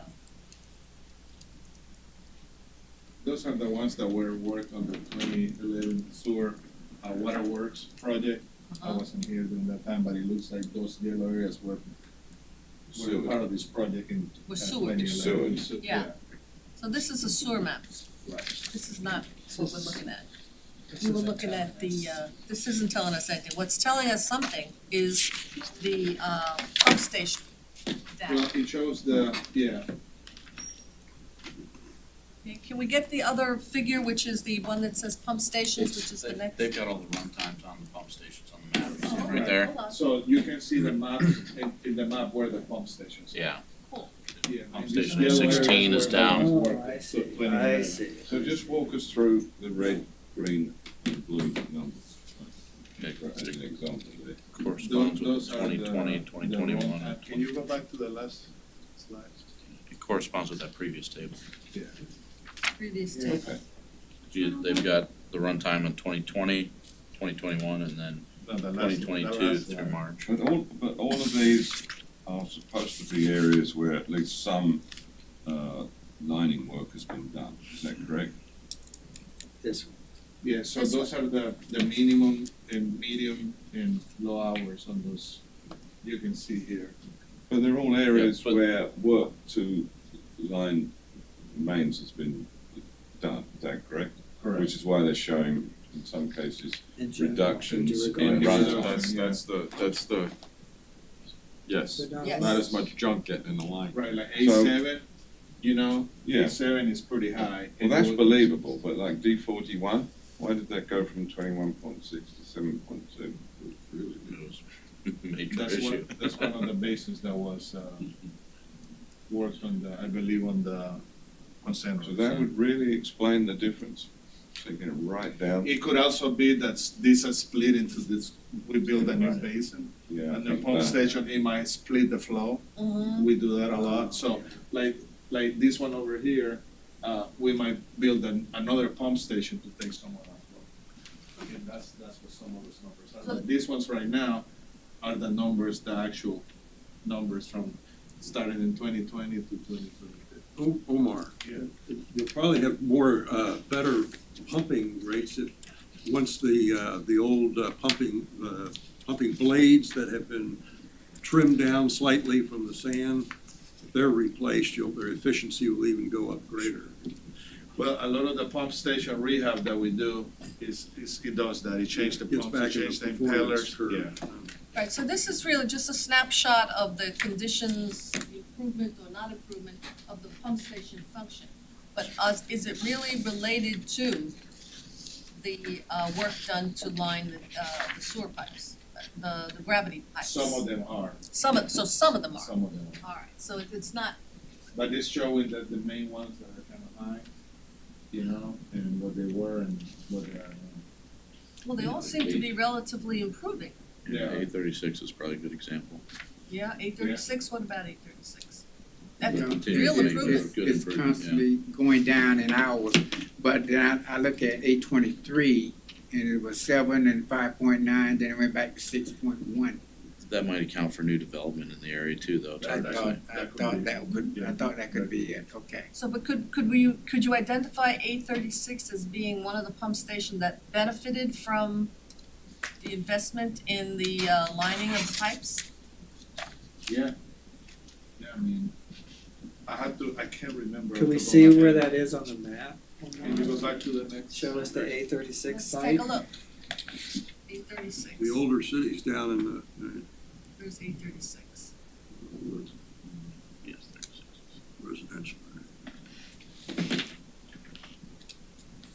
836? They're all over the place, they're not. Yeah, They're not in order? keep going south. Yeah, like you I think it's see, like Tarpon 841 area. there, 845 and then 81 instead. Oh, there Yeah. it is. There's the 836. So do we know So where does if that area around City View Drive was Near- part near of Brown the, Sister. of the Yeah. lining? No, It's near New Hope Church. See, what right? you need to do is you need to take Right. this information and We- overlay it. We have that. You have that, I know you have that We map. have that for the 6 basins that we, did There on you the go. consent. Is that So- what you would like? to Yes, do? that's what we need to see. Yeah. Okay, we We can need do to be that. able We to can see, do yeah. that, Hazen has a report on that, Right. that they did for us, so we can. This data on that map, thank you We- very we much, can add Omar. that on the- Terrific. That will show us that. And that, ladies and gentlemen, gets us essentially to the end of new business. And the other pieces of our agenda are updated information like the May water and wastewater break report. I did not see that in the backup reports, the May wastewater breaks. It was there, I think. It was? Yes. I didn't see it. The only Okay. thing about Oh, that yes. is there were five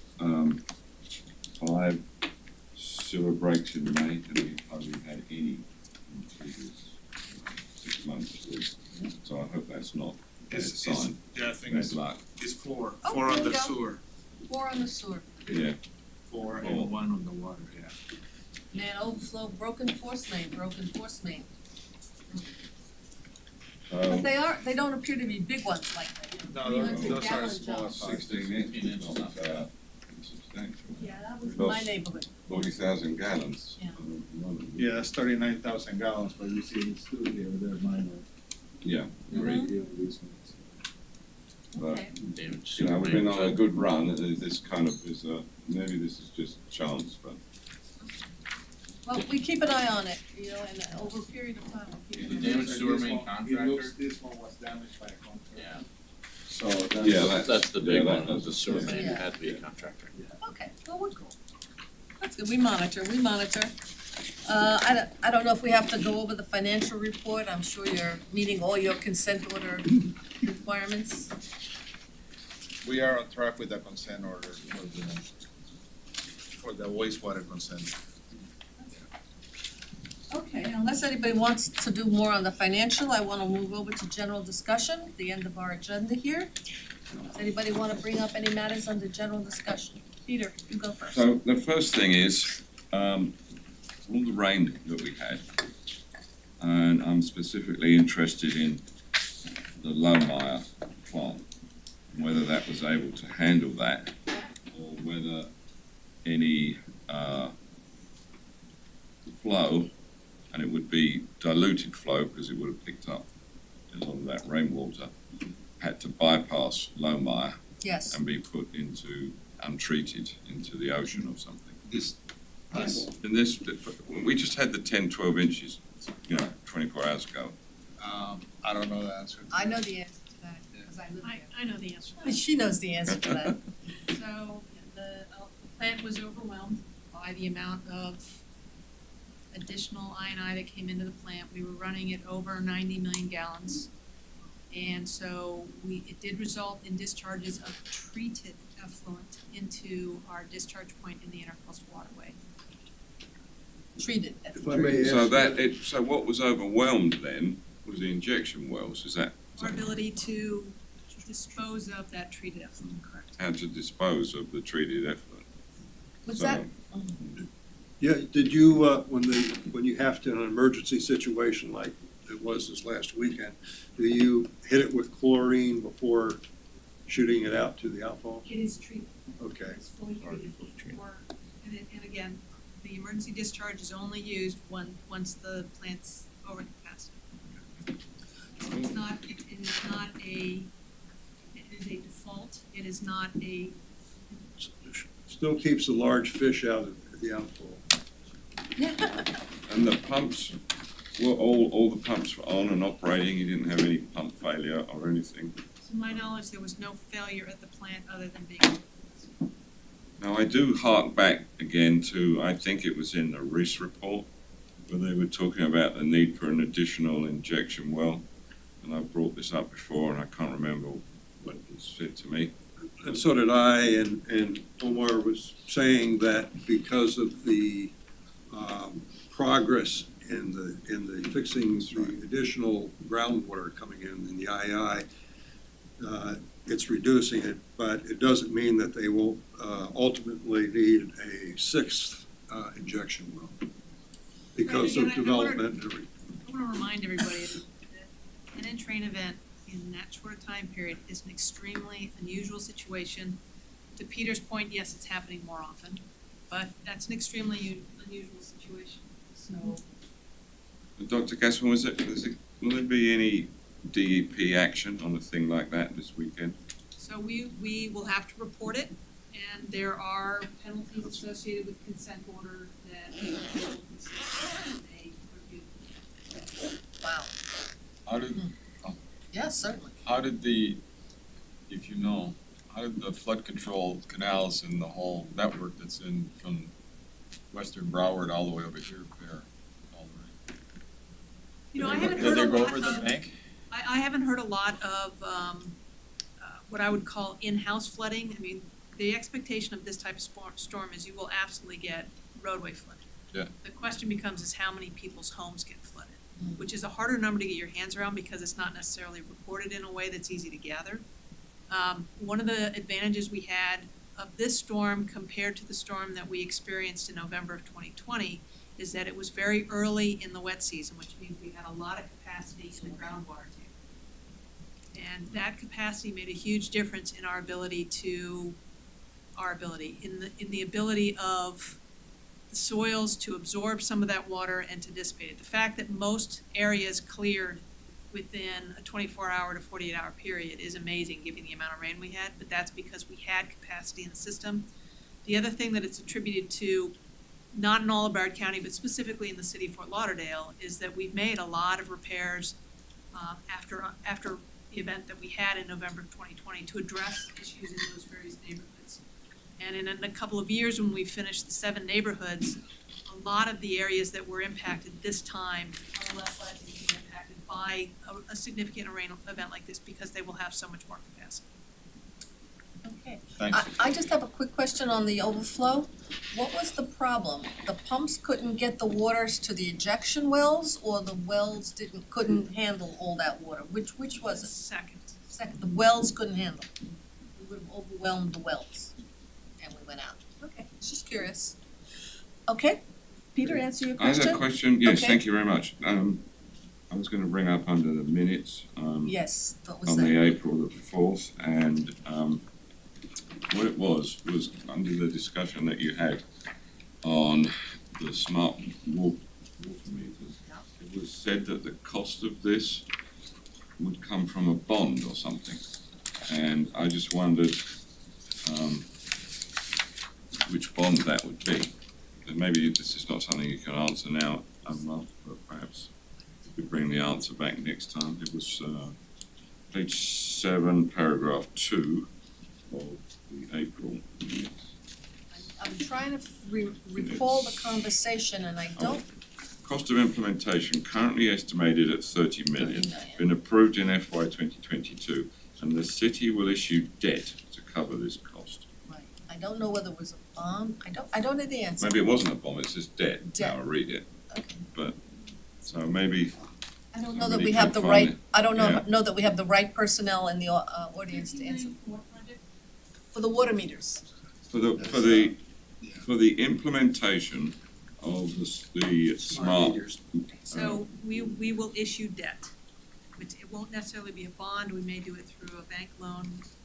We could do it through a bond, but we will issue debt of some sort.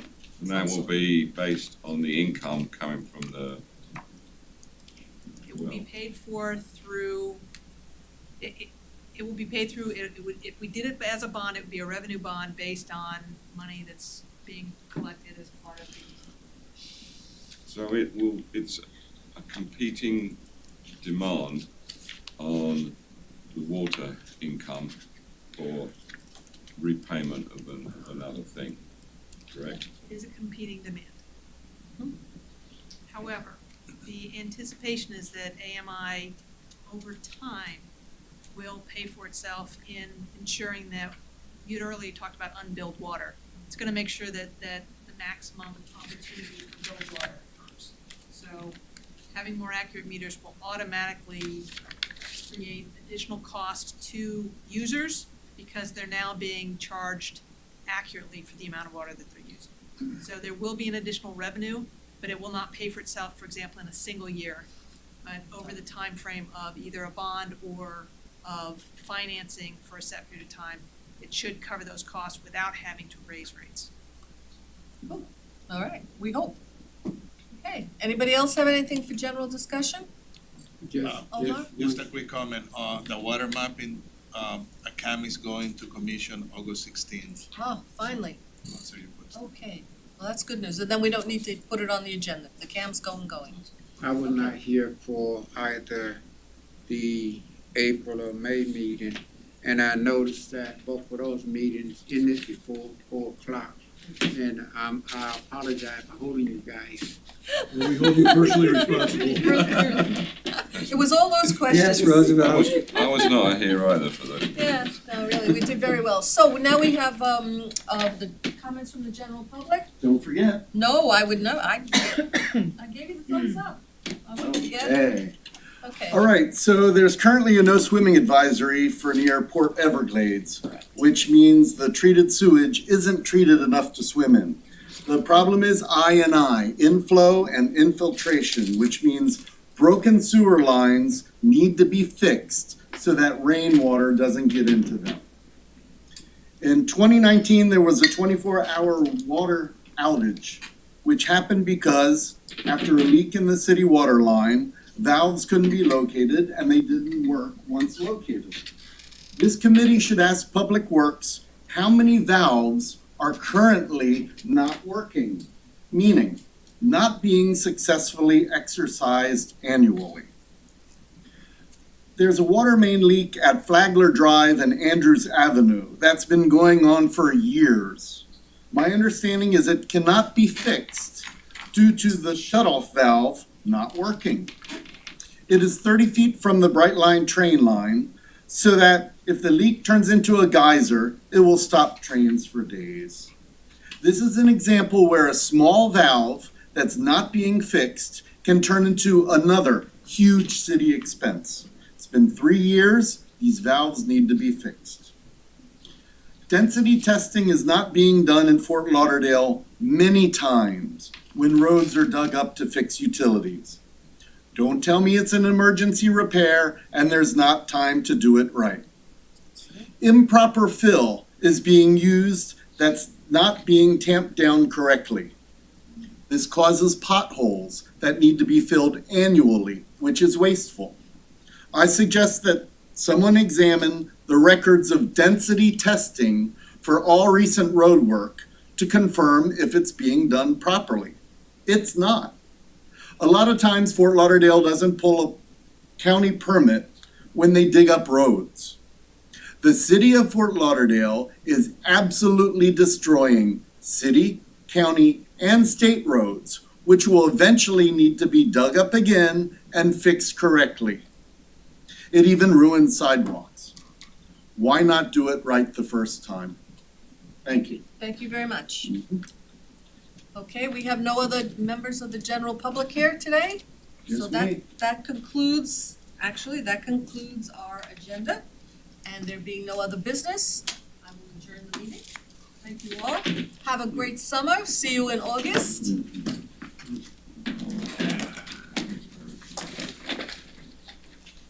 Chief, were you thinking of wells like in the saltwater intrusion areas they allow? So what I wanna do is. Yes, so No, you really shouldn't. For any- He was there very, was very for easy. any body of water. reports, he is correct. There's stuff that I've seen. any open body of water, and Well, that excludes surface water that are and then like there the was a retention problem. areas. They had to go back. You're and required to fix it do, 'cause it wasn't compact. the So sort of he's water crazy. I quality. should but plan he's on right. that anyway. That's And it's discharging into the ground, like for instance, that But, wall, But, you know, within what 3 it days, sounds they were like, back to repair it. but- that's not required to provide any I don't other know means of about water quality treatment, Yeah, because Jill, it's Jill. naturally, it's treated when I it gotta goes ask through you, the soil. because It's an engineering challenge. no, I wasn't on the Maybe they infrastructure relaxed task force back then. Did I go back? Right. But, When this but it happened. wouldn't. Let me just sign in real quick, sorry. The property that adjoins mine Oh, we don't do it anymore, okay. is a 1940s building. But they were pretty 1936. pretty paranoid about that. And the sidewalk that was in front of it, On the structure, they run down 6 to 8 feet. was the poster child of Back what a sidewalk should not look like. Right. back in the It wasn't day, just cracked they like were the pretty adamant. pictures. I mean, it was designed with slots. Right. Around. Which is, yeah, whatever.